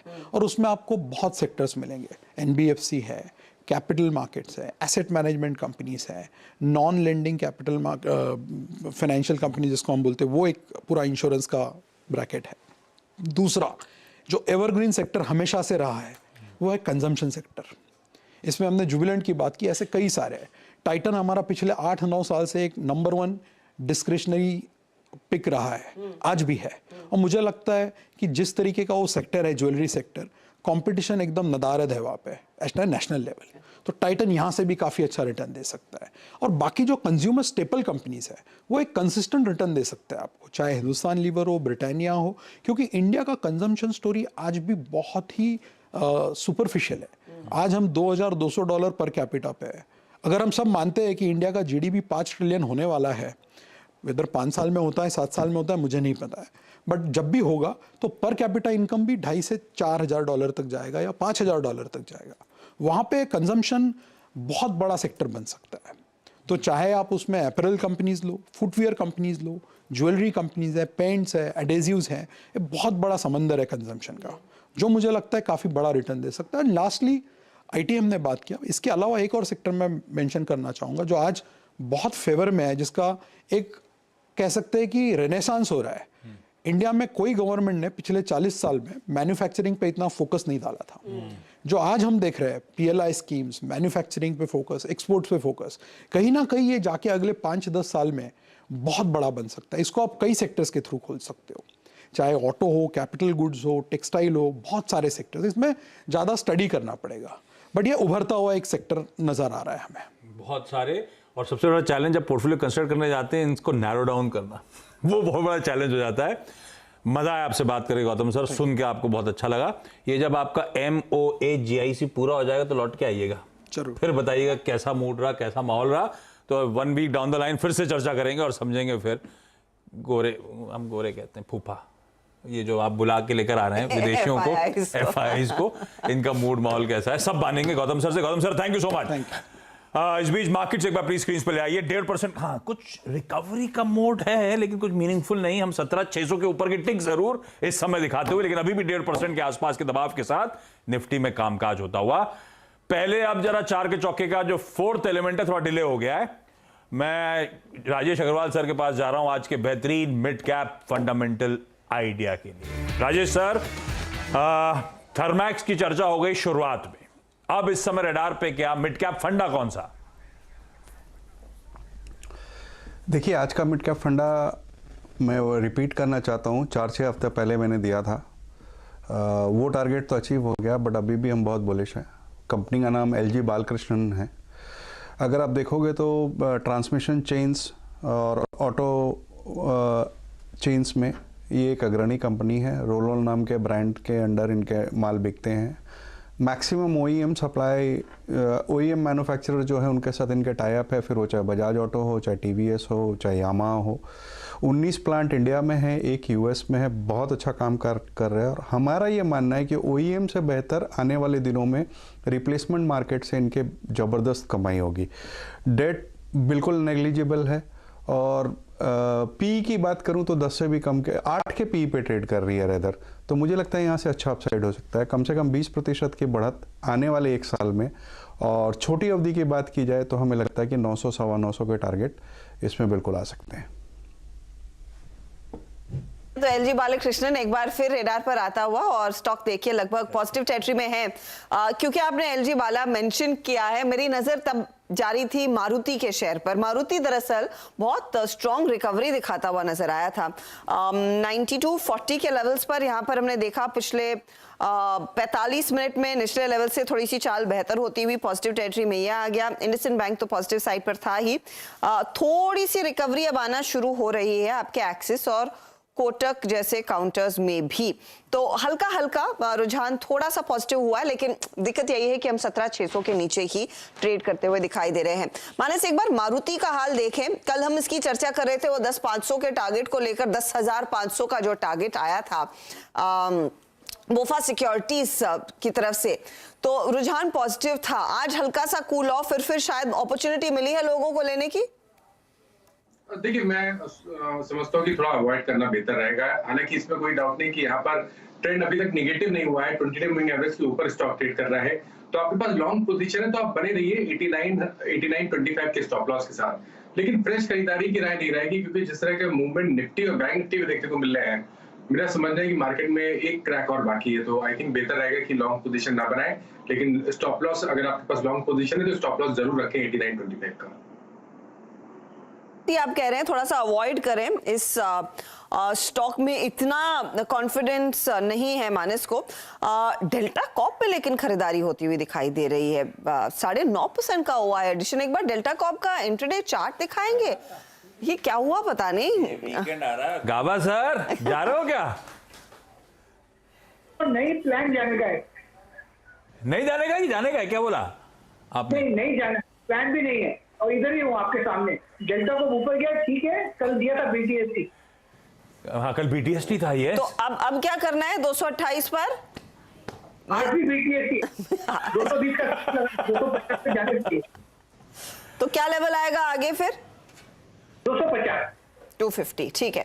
2% का मोमेंटम, मूड तो अच्छा काफी स्ट्रांग हुआ है। एक बार इंडसइंड बैंक पर एक टेक चेक ले लेते हैं आशीष, क्योंकि बहुत स्ट्रांग मूव्स देखने को मिले इसमें। इधर भी आप गौर करेंगे तो ओपन इंटरेस्ट एडिशन साइजेबल है, 2% ऊपर ये काउंटर एकदम अगेंस्ट द ट्रेंड कारोबार करता हुआ। समेत एक बार व्यू देंगे इंडसइंड। अच्छा समेत है नहीं हमारे साथ, आशीष भैती हैं क्या? आशीष भैती आप बताइए। जी मैम, काफ़ी स्ट्रेंथ दिख रहा है और जिस हिसाब से आज खराब मार्केट में भी अपने इसने पूरे ग्राउंड्स को संभाल के रखा है, काफ़ी पॉजिटिव है। सिर्फ एक ऐड करना चाहूँगा, जो CEO रीअपॉइंटेड थे उन्होंने कोविड के समय पोजीशंस ली थी और एक टफ टाइम में बैंक को स्टीयर करके निकाला था। तो काफ़ी पॉजिटिव है स्टॉक के लिए ओवरऑल। तो मुझे लगता है कि यहाँ से भी एक पोजीशन तेज़ी की तरफ बना सकते हैं। अगर मार्केट में रिकवरी आएगी तो थोड़ा सा यहाँ पे और पुल बैक इंटेंसिफाई होता हुआ दिखेगा। तो जो करंट लेवल पे भी एक पोजीशन बनाने की सलाह रहेगी, करीब 1190 का एक स्टॉप लॉस मेंटेन करे और जो टारगेट्स निकल कर आ रहे हैं 1280 के करीब के। 80 के टारगेट के लिए एक मौका यहाँ पर तेजी की तरफ। इंडसइंड बैंक बहुत स्ट्रॉन्ग मोमेंटम इसमें देखने को मिला। वैसे खरीदारी तो लौटती हुई दिखाई दे रही है मैक्स फाइनेंशियल में भी, वो भी आप रेडार पर रखें। राजेश सातपुते, कोई ट्रेड आपको पिछले 10-15 मिनटों में दिखा है जो इमीडिएटली लिया जा सकता है? दोनों तेजी मंदी की तरफ, आपका कॉल। राजेश जी, अरे सर आप तो म्यूट पर हैं।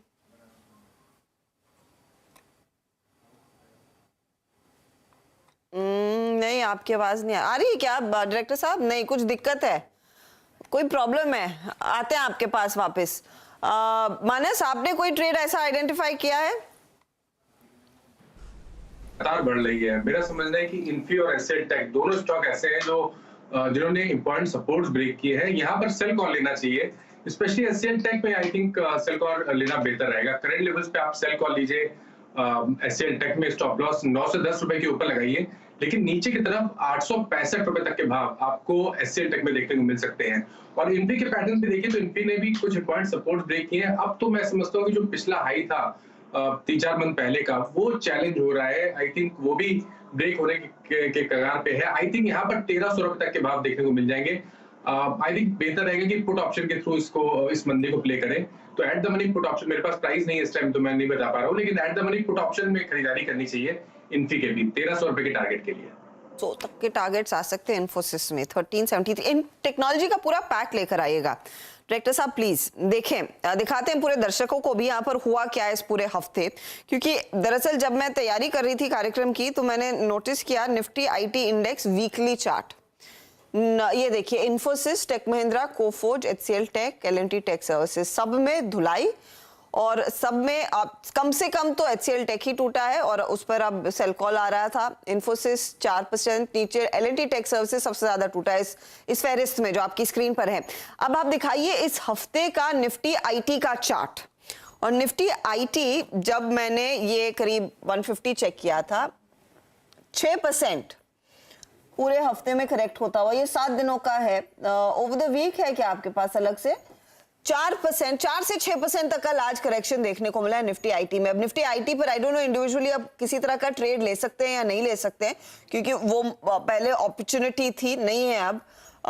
आशीष भेदी, ये जब आप चार्ट मैप करते हैं निफ्टी आईटी का, क्या यहाँ पर और गिरावट क्लियरली देखने को मिल रही है या फिर अब संभलता हुआ दिखाई देगा, या गिरावट की शुरुआत हुई है अब और डीपन होगी ये क्राइसिस?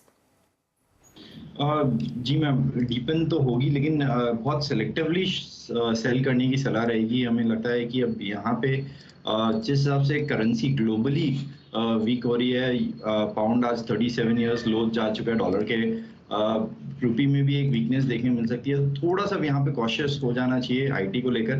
हमने सुबह एक बिरला सॉफ्ट पे सेल कॉल दिया था, अगर किसी को सेल करना है तो हमें लगता है कि बिरला सॉफ्ट अभी भी एक ट्रेजिक लेवल है जहाँ पे सेल किया जा सकता है। कोई भी पुल बैक आए तो वहाँ पे सेलिंग की सलाह रहेगी। बिरला सॉफ्ट में 315 का स्टॉप लॉस लगाना, और जिस हिसाब से बिरला सॉफ्ट में क्रैकडाउन है, हमें लगता है कि 300 तक के भी लेवल्स इसमें आते हुए दिख सकते हैं।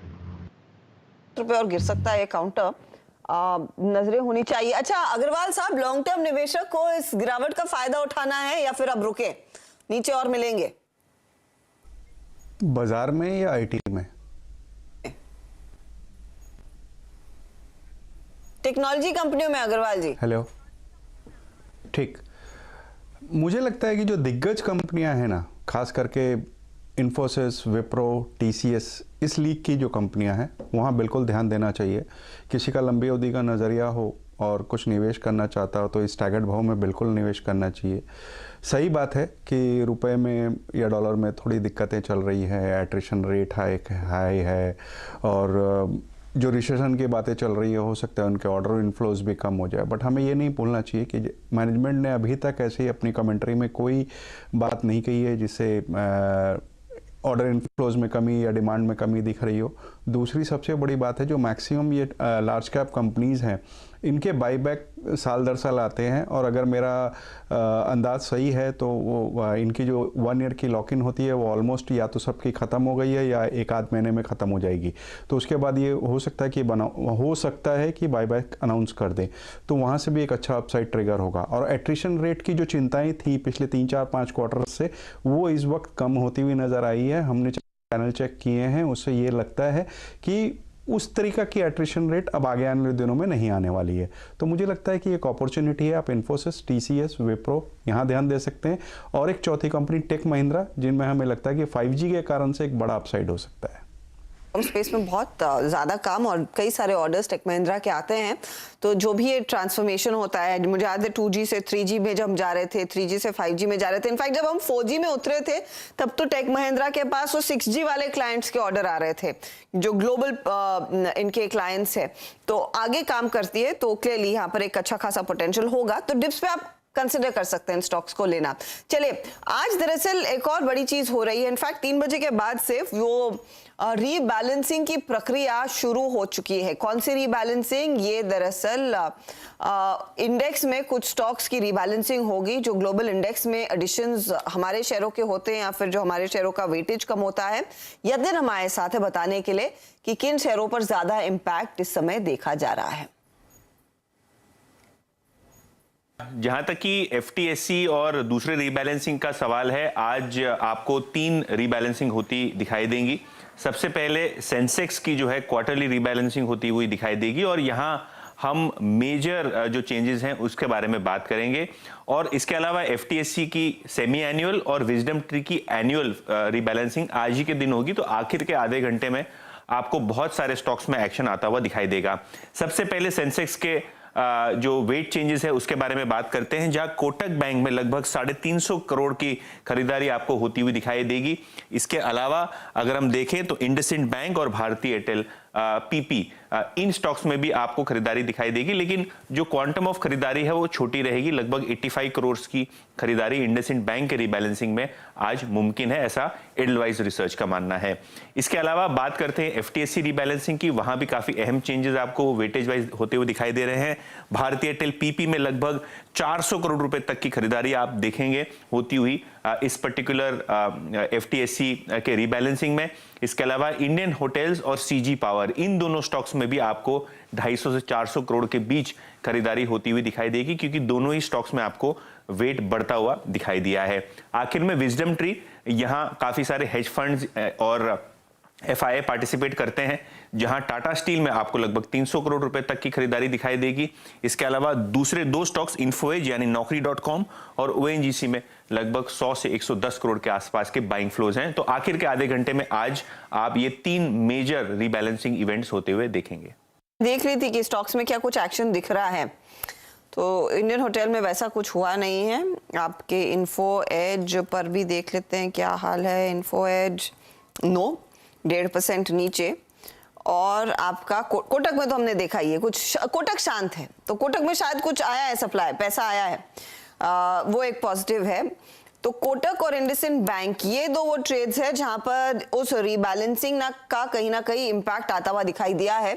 इंडसइंड बैंक खासतौर से, जहां पर करीब 2.5% तक के गेन्स देखने को मिले। 85 करोड़ का पैसे आने की संभावना यहां पर थी, वो एडलवाइस की रिपोर्ट थी। अब फाइनली सोमवार को देखेंगे किस तरह का फ्लो आया है। अच्छा, फ्लो एक साइड पर जो आया वो आया भरपूर तरीके से डिफेंस कंपनियों में। एक बार लेकर आइए डिफेंस वाला पैक, दिखाइएगा प्लीज भारत डायनामिक्स जो 5% ऊपर है, दिखाइए प्लीज मजगांव डॉक जो 3% के गेंस पर है, आपका गार्डन रीच शिपयार्ड आज करीब 2% के इजाफे पर, हालांकि गार्डन रीच में इंट्राडे में इससे ज्यादा तेजी देखने को मिली थी, और कोचिन शिपयार्ड भी जो 2-2.25% ऊपर है। ये सभी वो डिफेंस प्लेयर्स, हाल को छोड़कर, क्योंकि हाल में सबसे ज्यादा तेजी देखने को मिली थी, बाकी पेयर्स के कंपैरिजन में वो थोड़ा सा साइडवेज है, लेकिन BDL, Mazagon, Cochin, garden reach सब में दमदार तेजी देखने को मिली है।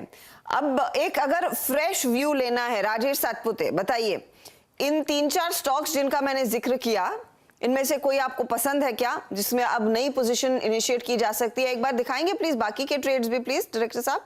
हाँ, ये आपके स्क्रीन पर आ जाएंगे सारे चार्ट्स। बताइए राजेश जी।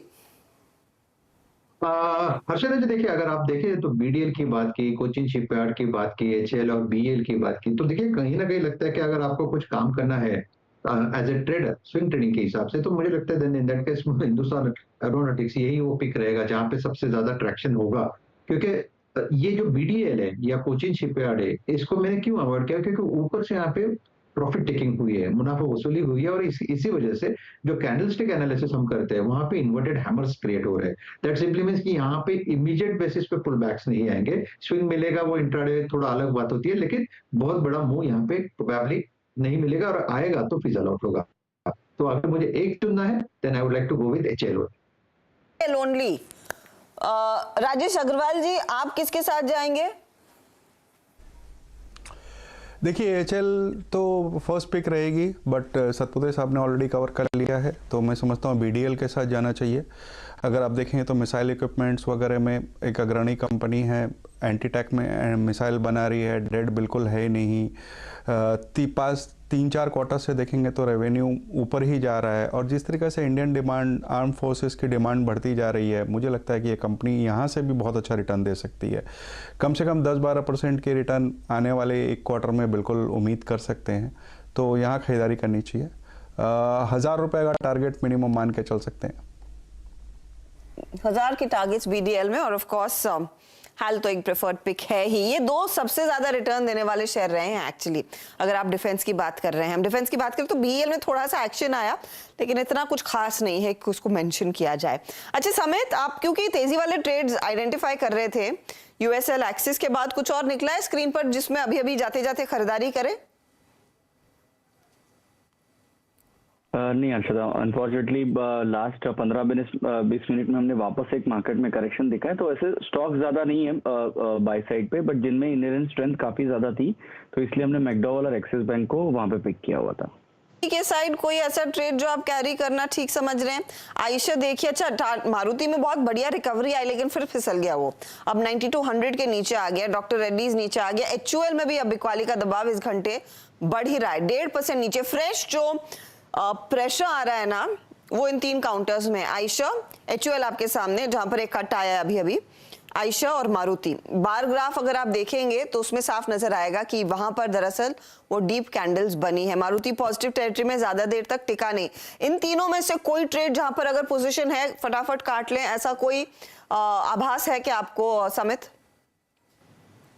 नहीं, आई थिंक इनफैक्ट मारुति में हम बने रहने की सलाह देंगे, और जैसे ही ये नेक्स्ट वीक फर्स्ट हाफ में अगर ये 9250 का लेवल ब्रेक करता है, तो आपको वापस ये स्टॉक में एक अच्छी खासी रैली रिज्यूम होते देखेगी। तो अभी भी हम इस पे बायस पॉजिटिव रखेंगे। फिलहाल तो लॉन्ग्स होल्ड कीजिए, और फ्रेश बाइंग अगर करनी है तो वो 9250 के ऊपर इसमें ट्रिगर होगी। 250 के ऊपर ही तेजी का ट्रिगर। मानस, एचयूएल क्या संकेत दे रहा है आपको? देखिए, अभी इंटरडे सेशन में एचयूएल में एक स्पाइक देखने को मिला, उसके बाद फिर वो सस्टेन नहीं हो पाया। पैटर्न नेगेटिव लगता है क्योंकि इंपॉर्टेंट लेवल्स ब्रेक हुए, 50-डे मूविंग एवरेज के नीचे ट्रेड कर रहा है। मेरा समझना है कि ये करेक्ट और हो सकता है, अपने 100-डे मूविंग एवरेज को टेस्ट कर सकता है, जो कि 2460 के आसपास है। तो करंट लेवल से 60-70 रुपए का डाउन साइड देखने को एचयूएल में मिल सकता है। तो कॉशियस रहने की सलाह है। अगर कोई बाउंस बैक मिले तो स्टॉप लॉस लगाइए 2565 का, और एक शॉर्ट कॉल ली जा सकती है एचयूएल में। सेल ऑन राइज की स्ट्रैटेजी आप लेकर चले 31 रुपए की गिरावट पर, तो यहाँ पर मौका है बिकवाली बढ़ने का। अच्छा, मैं इंडेक्स का हाल देख रही हूँ, और फिर डायरेक्टर साहब आपको दिखाएंगे डेटा कहाँ पर शॉर्ट साइड की पोजीशंस बन रही है और कहाँ पर लॉन्ग साइड की। तो निफ्टी इस समय 345 अंकों की गिरावट पर। निफ्टी याद रखिएगा 17505 के लो को छूने के बाद 600 की तरफ बढ़ा था, लेकिन ऊपर टिका नहीं, अब 530 के आसपास आ चुका है। निफ्टी बैंक 400 पॉइंट नीचे है, 40804 के लेवल। शॉर्ट लॉन्ग, अरे शॉर्ट कहां हो रहा है वो दिखाइए। ये तो लॉन्ग बिल्डअप और शॉर्ट कवरिंग हो गई है। शॉर्ट बिल्डअप कहां है? चलिए, ये लॉन्ग अनवाइंडिंग और शॉर्ट बिल्डअप। तो शॉर्ट एविडेंटली आना था वेदांत में, जिस तरह की स्थिति हुई है पिछले 2 दिनों में। स्टॉक को लोगों ने खींच दिया ऊपर, ये समझ के कि सेमीकंडक्टर वाला बिजनेस लिस्टेड एंटिटी का हिस्सा होगा, और मैनेजमेंट ने आके क्लैरिफाई किया। तो सबसे ज्यादा शॉर्ट्स की पोजीशन यहीं पर बिल्ड हो रही है। एस्ट्रल में तगड़ी शॉर्ट की पोजीशन आती हुई, बालकृष्ण में भी आप देखिएगा शॉर्ट बिल्डअप करीब 6-7% का, अपोलो टायर्स और L&T take services. L&T take पर अलग से बात करेंगे। लॉन्ग अनवाइंडिंग MRF में, GNFC में, टाटा केमिकल्स में और DLF में भी ये है फिलहाल। इंडिया बुल हाउसिंग में तो यही चल रहा है पिछले कुछ ट्रेडिंग सेशन से कि मंदी वाले ट्रेड्स ज्यादा एक्टिव हो जाते हैं। L&T टेक सर्विसेज, इस पर बहेती साहब एक व्यू दीजिए। आपने बिरला सॉफ्ट पर कहा अग्रेसिव शॉर्ट लेना है, क्या L&T टेक सर्विसेज आज का शॉर्ट बिल्डअप वही इंडिकेट कर रहा है? जी अर्चना मैम, ऑलरेडी एक बहुत ज़्यादा गिरावट आ चुकी है, तो यहाँ पे तो नहीं, कोई पुल बैक आया तो ज़रूर वहाँ पे एक शॉर्टिंग पोजीशन बनाई जा सकती है, बट फिलहाल के लिए एक अवॉइड कैटेगरी में है अभी ये स्टॉक हमारे लिए। अनवाइंडिंग वाले डेटा में DLF था, टाटा केमिकल्स था, फिर से दिखाइएगा प्लेट प्लीज। इनमें से कोई जो आपको लग रहा है कि एक अपॉर्चुनिटी जहां पर अभी फ्रेश बिकवाली की पोजीशन ली जा सकती है, क्योंकि लॉन्ग्स वैसे भी कट रहे हैं? जी अर्चना मैम, DLF ज़रूर हमारे शॉर्ट रडार में भी है और हमें लगता है कि अब यहाँ से और वीकनेस देखने मिल सकती है रियलिटी सेक्टर में। जैसे आशीष सर ने भी बोला कि रियलिटी सेक्टर एक हाई बीटा काउंटर है और अगर मार्केट यहाँ से स्लिप होता है तो DLF में वीकनेस परसिस्ट कर सकती है। तो DLF में ज़रूर करंट लेवल पे भी एक पोजीशन बनाई जा सकती है सेलिंग की तरफ। जो स्टॉप लॉस मेंटेन करना है वो करीब 396 के करीब का, और हमें लगता है कि ये यहाँ से फर्दर स्लाइड होकर 375 तक के भी लेवल्स में आते हुए देखने मिल सकते हैं। ओके, तो ये फिलहाल आपके लिए 375 तक की तस्वीर आगे पेंट होती हुई DLF के लिए कमजोरी बढ़ेगी।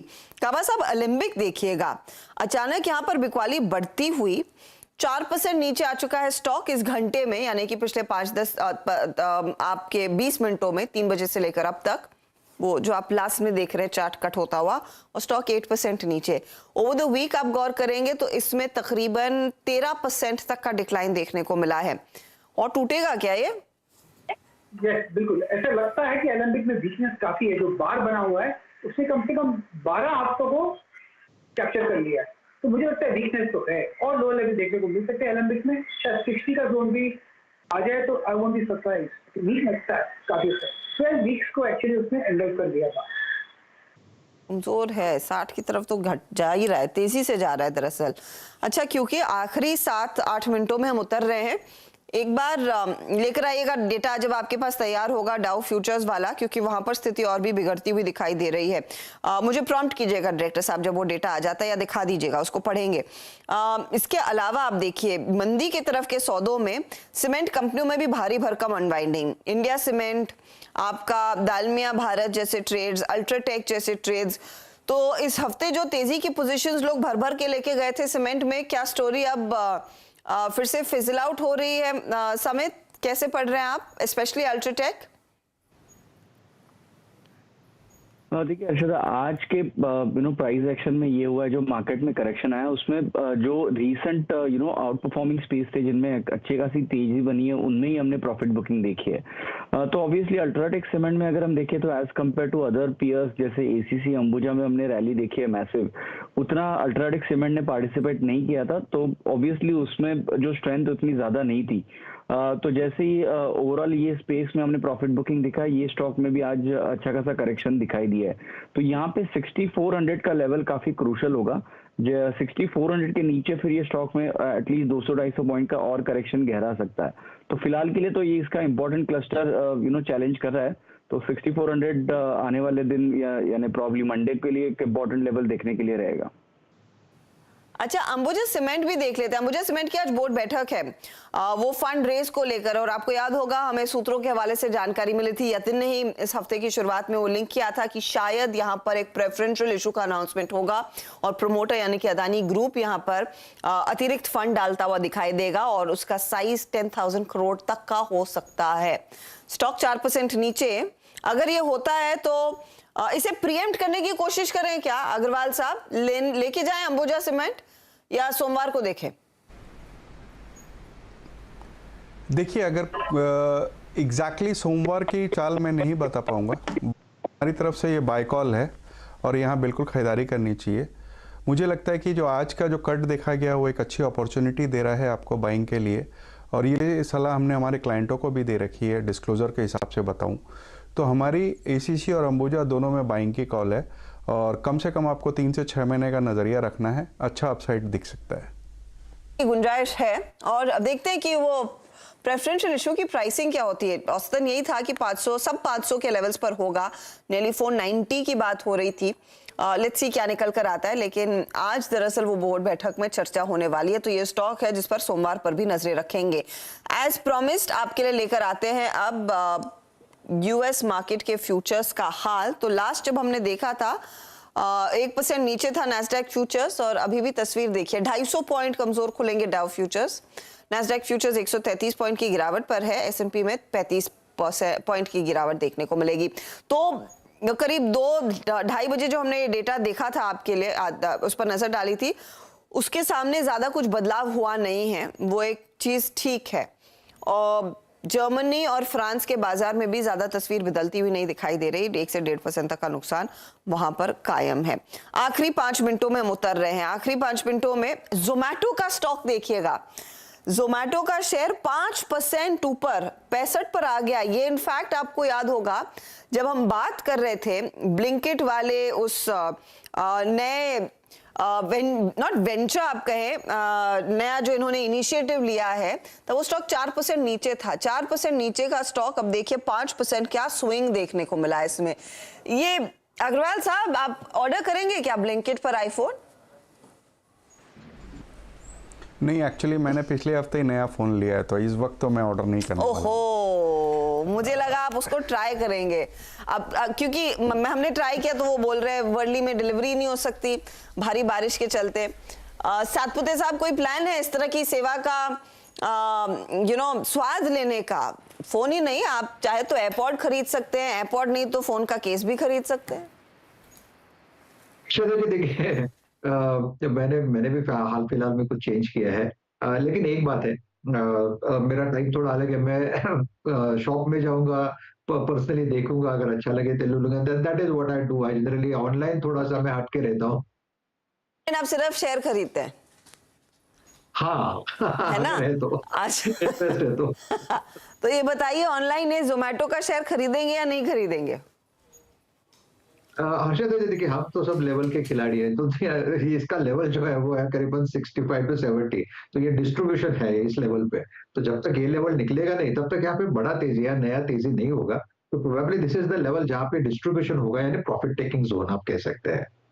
बेसिकली जो मैं कह रही थी 5% की तेजी, डे लो से 5% की तेजी आई है और यहाँ पर अभी भी हल्का सा आपको नेगेटिव साइड पर दिखेगा, लेकिन ये पहले 4% नेगेटिव टेरिटरी में था, अब फ्लैट हो गया है, हल्का सा पॉजिटिव हो गया है।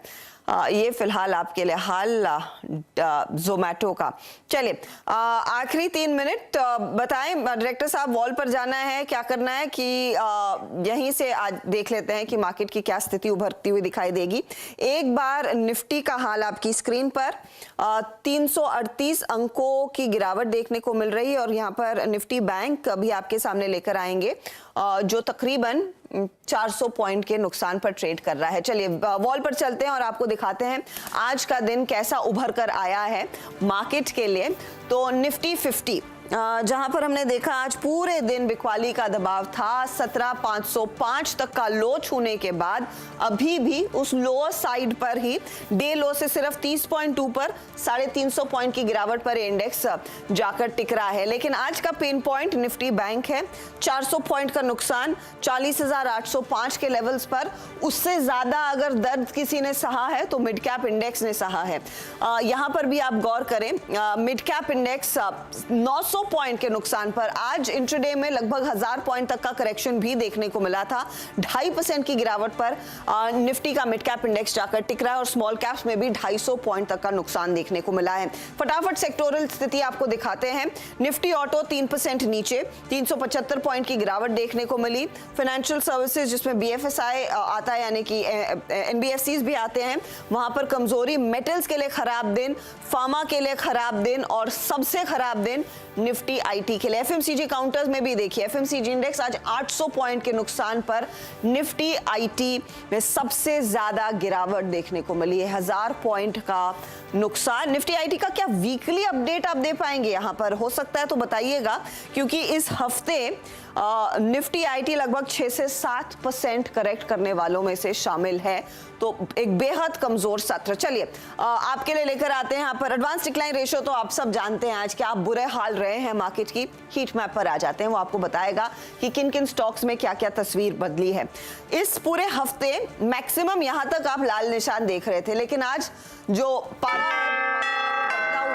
सिर्फ 2 काउंटर्स, निफ्टी के 50 शेयरों में से सिर्फ 2 स्टॉक्स हैं जो पॉजिटिव टेरिटरी में टिक रहे हैं। एक इंडिसन, दूसरा है सिप्ला। लेकिन बिकवाली देखिए कितनी बड़ी है। यूपीएल 703 पर जाकर टिकता हुआ 5% कमजोर, टाटा कंज्यूमर 5% की गिरावट, tech Mahindra, Wipro, HCL tech, Infosys 4% 4.5% तक का नुकसान इन स्टॉक्स में दिखाई दिया। हम ऑटो कंपनियों की बात कर रहे थे तो हीरो, M&M, टाटा मोटर्स आपका सब कमजोरी की तरफ, मारुति में भी कमजोरी। ज्यादा बिकवाली में आप ध्यान दीजिएगा, रिलायंस इंडस्ट्रीज का भी प्रेशर आया है, 2.5% नीचे ये काउंटर देखा गया है। नेस्ले में कमजोरी का दबाव देखने को मिला। तो ये कुछ काउंटर्स हैं जहां पर बिकवाली रही। निफ्टी बैंक में प्रेशर तो था, लेकिन इंडिसन पॉजिटिव साइड पर, वो शायद रीबैलेंसिंग का इम्पैक्ट। कोटक फ्लैट होता हुआ और एक्सिस में भी एक फ्लैट क्लोज। आईसीआईसीआई बैंक जो एक स्टार परफॉर्मर रहा है इस रैली में, यहां पर भी 0.5% तक का ही दबाव देखने को मिला है। एसबीआई में आज देखेंगे तो मुनाफा वसूली जरूर रही है, 561 पर करीब 2% के डिक्लाइन पर। पीएसयू बैंक इंडेक्स में ज्यादा प्रेशर आज के दिन दिखाई दिया है। वीकली भी स्टॉक्स अगर आपने शॉर्टलिस्ट किए हैं तो वो आपको दिखाई देंगे कि कहां पर किस तरह की बिकवाली देखने को मिली इस पूरे हफ्ते में। लार्जली अगर आप देखें ओवर द वीक जो मंदी वाले ट्रेड्स हैं उनमें ज्यादातर आपको दिखाई देंगे आईटी वाले काउंटर्स, जिसमें इन्फोसिस है 9% नीचे, टेक महिंद्रा है 8% नीचे, टीसीएस है 6.5% नीचे और HCL टेक है 5% के नुकसान पर। और फिर आपका हीरो मोटोकॉर्प, बीपीसीएल, यूपीएल जैसे काउंटर्स आते हैं। तेजी के तरफ आपको इंडसिन बैंक दिखाई देगा, 8% की गेंस। पावर ग्रिड में इनफैक्ट आपको याद होगा इस हफ्ते बहुत बढ़िया तेजी देखने को मिली थी। आज फ्लैट क्लोज हुआ है, लेकिन वीकली बेसिस पर 5.5% तक के गेंस इसमें बनते हुए दिखाई दिए। तो ये कुछ काउंटर्स है जहां पर सबसे ज्यादा एक्शन देखने को मिला। मिड कैप साइड पर वीकली ग्राउंड पर आप देखेंगे तो बीडीएल 13% ऊपर है। कैंपस एक्टिववेयर इस हफ्ते बहुत बढ़िया प्ले था, इसमें करीब 13% तक के गेंस। एसीसी में हमने देखा 10% प्लस तक के गेंस। डेल्टा कॉप में 8% तक के गेंस देखने को मिले इस हफ्ते। तो ये कुछ स्टॉक्स है जहां पर तेजी वाले ट्रेड्स दिखाई दिए हैं ओवर द वीक, लेकिन आज के दिन इस तेजी पर ब्रेक लगा और ज्यादातर स्टॉक्स दरअसल नेगेटिव टेरिटरी में जाकर टिके हैं। चलिए आप सभी से इजाजत लेंगे। बहुत बहुत शुक्रिया आप सभी मेहमानों का हमारे लिए समय निकालने के लिए और इस हफ्ते और आज के बहुत ही पेनफुल सत्र हैंड होल्डिंग करने के लिए। Have a great weekend. गावा साहब, मानस, सातपुते जी, आशीष, समित और अग्रवाल साहब, हैव अ ग्रेट वीकेंड। लेंगे एक ब्रेक के बाद देखेंगे खिलाड़ी नंबर 1 का ताजा अपडेट। काफी इंटरेस्टिंग एक्शन रहा आखिरी 3 घंटों में, उसका जायजा आपकी स्क्रीन पर।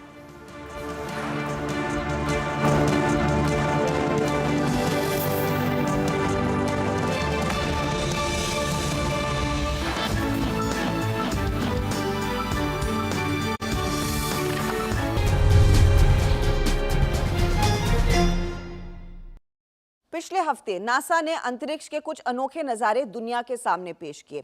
ब्रह्मांड की high resolution images James Webb space telescope से ली गई और इन तस्वीरों की खूबसूरती ने ही आवाज एंटरप्रेन्योर को फिर इंस्पायर किया है कि आपके सामने भारतीय स्पेस टेक की झलक पेश की जाए।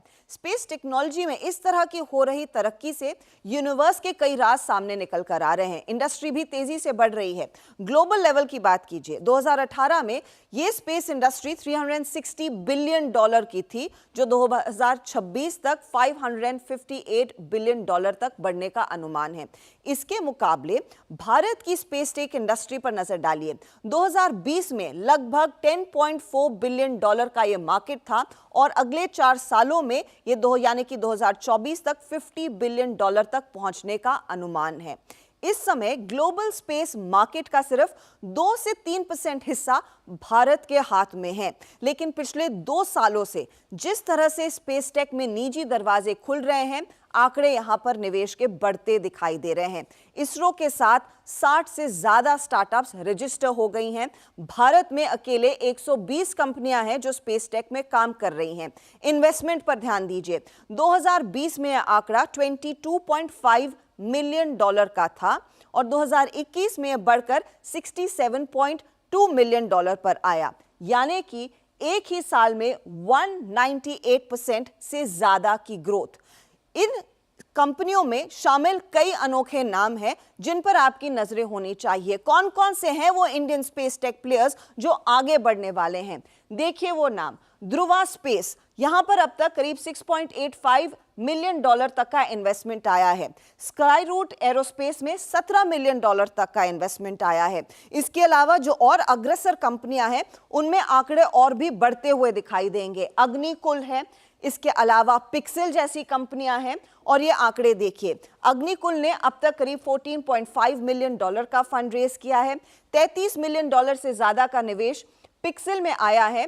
तो यहां पर एक और कंपनी है जिसने अब तक करीब $628,000 तक का फंड रेज किया है और वो है एस्ट्रोगेट लैब्स। ये इनफैक्ट कुछ ही कंपनियां हैं जिनके मैंने आपके सामने नाम पेश किए हैं। लिस्ट काफी लंबी है, लेकिन खास बात यह है कि इन कंपनियों की मदद से 2030 तक भारत का जो कमर्शियल स्पेस टेक का मार्केट है वो $77 बिलियन तक पहुंचने की उम्मीद है। स्पेस टेक में उभर रहे इन्हीं मौकों पर आज हमारा फोकस है और मेरे साथ हैं अग्निकुल कॉस्मोस के co-founder and CEO Srinath Ravichandran और साथ ही पिक्सेल के founder and CEO Awais Ahmad. आप दोनों का ही स्वागत है and welcome back to Awaaz entrepreneur. पिछली बारी जब आपसे बात हुई थी उसके बाद आप दोनों की कंपनियों में काफी कुछ बदला है और आजकल तो of course everyone's going giddy looking at दो स्पेस वेब इमेजेस। तो जितना एक्साइटमेंट स्पेस फैंस के बीच है, आई एम श्योर उससे ज्यादा या ट्रिपल एक्साइटमेंट आप दोनों की कंपनियों में और इंडिविजुअली होगा।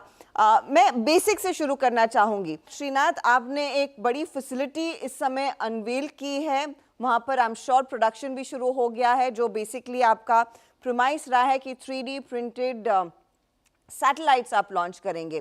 तो क्योंकि आपका डेवलपमेंट लेटेस्ट है, मुझे बताइए ये कितनी बड़ी फैसिलिटी है and what made you really invest in such a large amount in this facility? Sure. Thank you for having me here. So this new facility that we just started is capable of making, 2 rocket engines a week. And these are, I think, facilities that will enable 3D printed rocket engines to be made under one roof. So raw material se shuru karke until the last point where the whole engine is done will be done under one roof.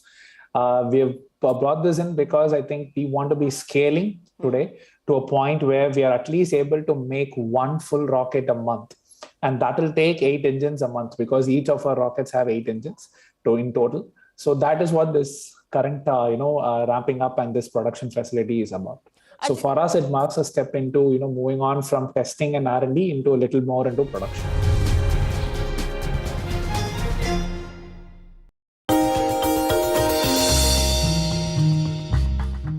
Do you know में आज हम बातचीत करने वाले हैं OYO के बारे में। दरअसल ओयो होटल तो आप सभी ने सुना होगा। ये ओयो जो है ये एक शॉर्ट फॉर्म है, इसका फुल फॉर्म है ऑन योर ओन। इस कंपनी की शुरुआत रितेश अग्रवाल साहब ने की थी गुड़गांव में, जहाँ पे साउथ सिटी 1 में उन्होंने पहला अपना जो मैनेज्ड होटल है वहाँ पे शुरुआत की थी। लेकिन वहाँ से जो रफ्तार पकड़ी और रफ्तार के हिसाब से करीब करीब 800 प्लस सिटीज़ और 23,000 से ज़्यादा होटल्स जो हैं वो कंपनी अब मैनेज कर रही है। शुरुआत इस कंपनी की ओयो के नाम से नहीं हुई थी, हालांकि इसकी शुरुआत तो हुई थी ओरेवल के नाम से, लेकिन धीरे धीरे जैसे जैसे इसमें रफ्तार पकड़ी गई उसका नाम भी बदल के ओयो किया गया। एक और इंटरेस्टिंग फैक्ट ये भी है कि रितेश अग्रवाल साहब जो हैं उन्होंने लंदन स्कूल का जो एक इंडियन यूनिट है उसको ज्वाइन किया था, लेकिन 3 दिन बाद ही उनको एहसास हुआ कि वो इसमें नहीं कंटिन्यू करना चाहते हैं, वो अपने होटल बिजनेस के अंदर वापस परसुएट करना चाहते हैं और उन्होंने एक छुट्टी ली और उसके बाद उन्होंने कभी उसको वापस ज्वाइन नहीं किया। तो इस तरह से उन्होंने अपने गोल्स को अचीव किया, इस तरह से अपने गोल्स का सपना देखा और बढ़िया से उसको अचीव भी किया। ऐसी कुछ और इंटरेस्टिंग फैक्ट आगे भी आपके लिए लेकर आते रहेंगे। डू यू नो में आज हम बातचीत करने वाले हैं पीटर इंग्लैंड के बारे में।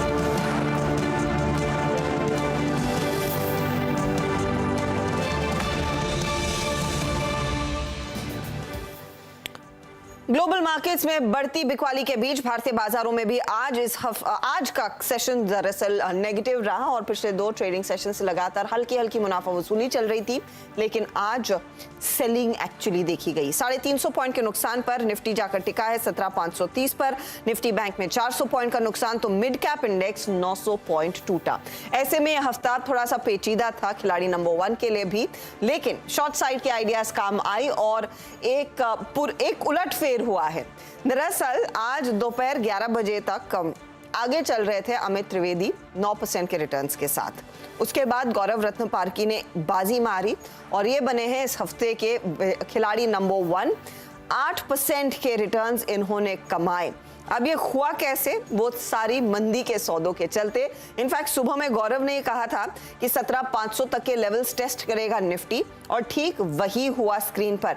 आप दोनों का स्वागत है। कांग्रेचुलेशंस गौरव, आपसे मैं बात करूंगी, लेकिन पहले अमित की एक राय। अमित, हार्ड लक, आपने पूरे हफ्ते एक लीडरशिप बनाई हुई थी। आज के कुछ तेजी वाले ट्रेड्स जमे नहीं, शायद मंदी करते तो perhaps the crown would have been yours। जी बिल्कुल, क्योंकि आज देखा गया है कि जो सेलिंग प्रेशर था इनफैक्ट कल से ज्यादा बढ़ गया और कहीं ना कहीं पे मैंने शॉर्ट कल का जो इनिशिएट किया था वो मैंने अर्ली एग्जिट कर दिया था और कहीं ना कहीं एक और शॉर्ट की जरूरत थी, मुझे ऐसा लगा। तो अब बताइए, क्या मार्केट का टेक्सचर शॉर्ट की तरफ बैठ रहा है या फिर ये एक एबरेशन है पिछले 3 दिनों में जो बिकवाली देखने को मिली है? जी देखिए, अगर देखा जाए तो लास्ट 2 दिन की जो एक्शन है और मल्टीपल पिक्स है समवेयर नियर 18,100, कहीं ना कहीं पे नेगेटिव ब्रेथ भी हुआ है ओवरऑल सेक्टरल इंडाइसिस में भी। तो थोड़ी रिकवरी भी अगर मिलती है, लेकिन मुझे लग रहा है कि कहीं ना कहीं पे 17,750 से 17,800 के जो लेवल्स है वो आने वाले वीक के लिए एक हर्डल साबित हो सकते हैं और डाउन साइड में थोड़ा और करेक्शन 17,400 से लेके 17,350 तक पॉसिबल है। 17,350 तक के लेवल्स देखने को मिलेंगे आगे। शायद ये कमजोरी और थोड़ी सी डीपन हो सकती है। जो ट्रेड्स आपके टॉप परफॉर्मर्स थे, Hindustan copper, ICICI pru, Hindustan copper तो तेजी वाला था, आईसीआईसीआई प्रू में मुझे लगता है आपने शॉर्ट कॉल दिया था। ये बताइए, इनमें से कोई ट्रेड जो अभी भी होल्ड किया जा सकता है हमारे दर्शकों के लिए? जी बिल्कुल, आईसीआईसीआई प्रूडेंशियल, जब वैसे ओवरऑल देखा जाए तो इंश्योरेंस स्पेस में मुझे थोड़ा करेक्शन लग रहा है। सो आईसीआईसीआई प्रूडेंशियल है और एचडीएफसी लाइफ भी है, तो ये दोनों स्टॉक में मुझे लग रहा है कि और 5 से 7% की करेक्शन आ सकती है। फेयर इनफ, शुक्रिया Amit and better luck next time. आज लक पूरी तरह से फेवर करता हुआ मंदी के ट्रेड्स को और गौरव रत्न पारखी आगे बढ़े। गौरव, कांग्रेचुलेशंस।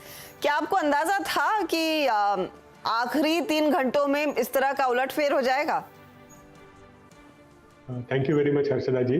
जी बेसिकली देखेंगे तो निफ्टी का जो रुख था पूरे हफ्ते, वो कहीं ना कहीं एक साइन ऑफ एग्जॉशन दिखा रहा था। ऊपर की तरफ 18,000 18,100 का क्रूशियल रेजिस्टेंस जोन बना हुआ था, जहां पिछले 3 दिनों से निफ्टी जाके रुका हुआ था। डेली अपर बुलिंगर बैंड का भी प्रेशर बना हुआ था। सो वहां से एक करेक्शन में एक्सपेक्ट कर रहा था, इसलिए मैं शॉर्ट साइड के ट्रेड जो है वो प्रिफरेबली लास्ट 2 डेज से दे रहा था। सो यस, आज ही 17,500 आएगा ऐसा जरूरी नहीं था, बट यस आज आ गया है इतना बड़ा फॉल, तो जिसने मुझे हेल्प किया है।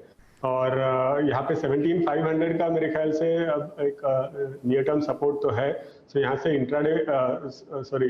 इंट्राडे बाउंस अगर आता है मंडे या ट्यूसडे के सेशन में, तो वहाँ पे फ्रेश शॉर्ट पोजीशन बना सकते हैं। अराउंड 17,650 17,680 फ्रेश शॉर्ट का मौका मिल सकता है और वहां से मेरा ख्याल से निफ्टी वापस एक बार नीचे 17,200 तक भी अगले हफ्ते आ सकता है। ओके, तो ये फिलहाल आप कह रहे हैं 17,200, अमित कह रहे थे 17,350।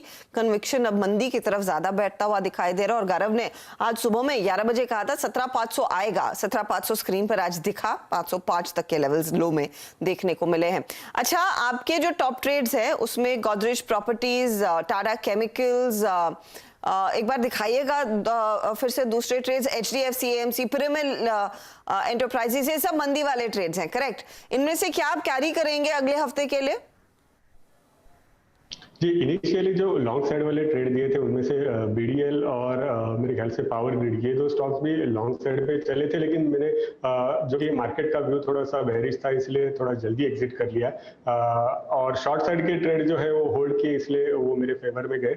और इनमें से मैं तीनों शॉर्ट साइड के ट्रेड्स में और डाउन साइड एक्सपेक्ट कर रहा हूँ, स्पेशली पीरामल एंटरप्राइजेज और गोदरेज प्रॉपर्टीज। पीरामल एंटरप्राइजेज के अंदर मेरे ख्याल से ये फॉल जो है वो 900 तक भी डाउन साइड दिखा सकता है नेक्स्ट कपल ऑफ वीक्स में, और गोदरेज के अंदर जो है वो मैं एक्सपेक्ट कर रहा हूँ कि करीब 1240 1230 तक का डाउन साइड दिखाई दे सकता है। तो गोदरेज और पीएल में शायद अगले हफ्ते भी बिकवाली जारी रहेगी। चलिए, कांग्रेचुलेशंस वंस मोर गौरव, बहुत ही बढ़िया खेला आपने एंड ऑल द बेस्ट। आपसे फिर ऑफ कोर्स मुलाकात होगी इसी मंच पर।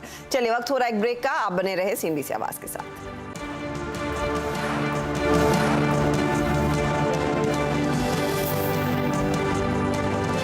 आस्था ट्रेडर्स का भरोसेमंद प्लेटफॉर्म। हेलो एंड वेलकम, आप देख रहे हैं सीएनबीसी आवाज, मैं हूं हर्षदा सावंत और आप देख रहे हैं आपका पसंदीदा स्टार्टअप शो आवाज एंटरप्रेन्योर, जहां हम बात करते हैं स्टार्टअप इकोसिस्टम के बड़े मुद्दे, ट्रेंड्स और साथ ही नए आइडियाज की। स्टार्टअप की दुनिया में सबसे ज्यादा चर्चा आजकल हो रही है फंडिंग विंटर की, यानी कि ऐसा माहौल जहां फंड जुटाना बेहद मुश्किल हो रहा है। लेकिन इस विंटर में सुनहरी धूप ब्यूटी सेगमेंट में खिली हुई है। पिछले 6 महीनों में जहां पूरी दुनिया मंदी के साए में जी रही है, वहीं भारतीय ब्यूटी स्टार्टअप्स ने अच्छा खासा फंड जुटा लिया है। मिसाल के तौर पर पर्पल, जो बना है देश का 102nd यूनिकॉर्न, कंपनी ने हाल ही में $33 मिलियन का फंड रेज किया। इससे पहले मई के महीने में शुगर कॉस्मेटिक्स ने $50 मिलियन के फंड जुटाए। वहीं vegan beauty product startup plum ने मार्च के महीने में $35 मिलियन का फंड रेज किया है।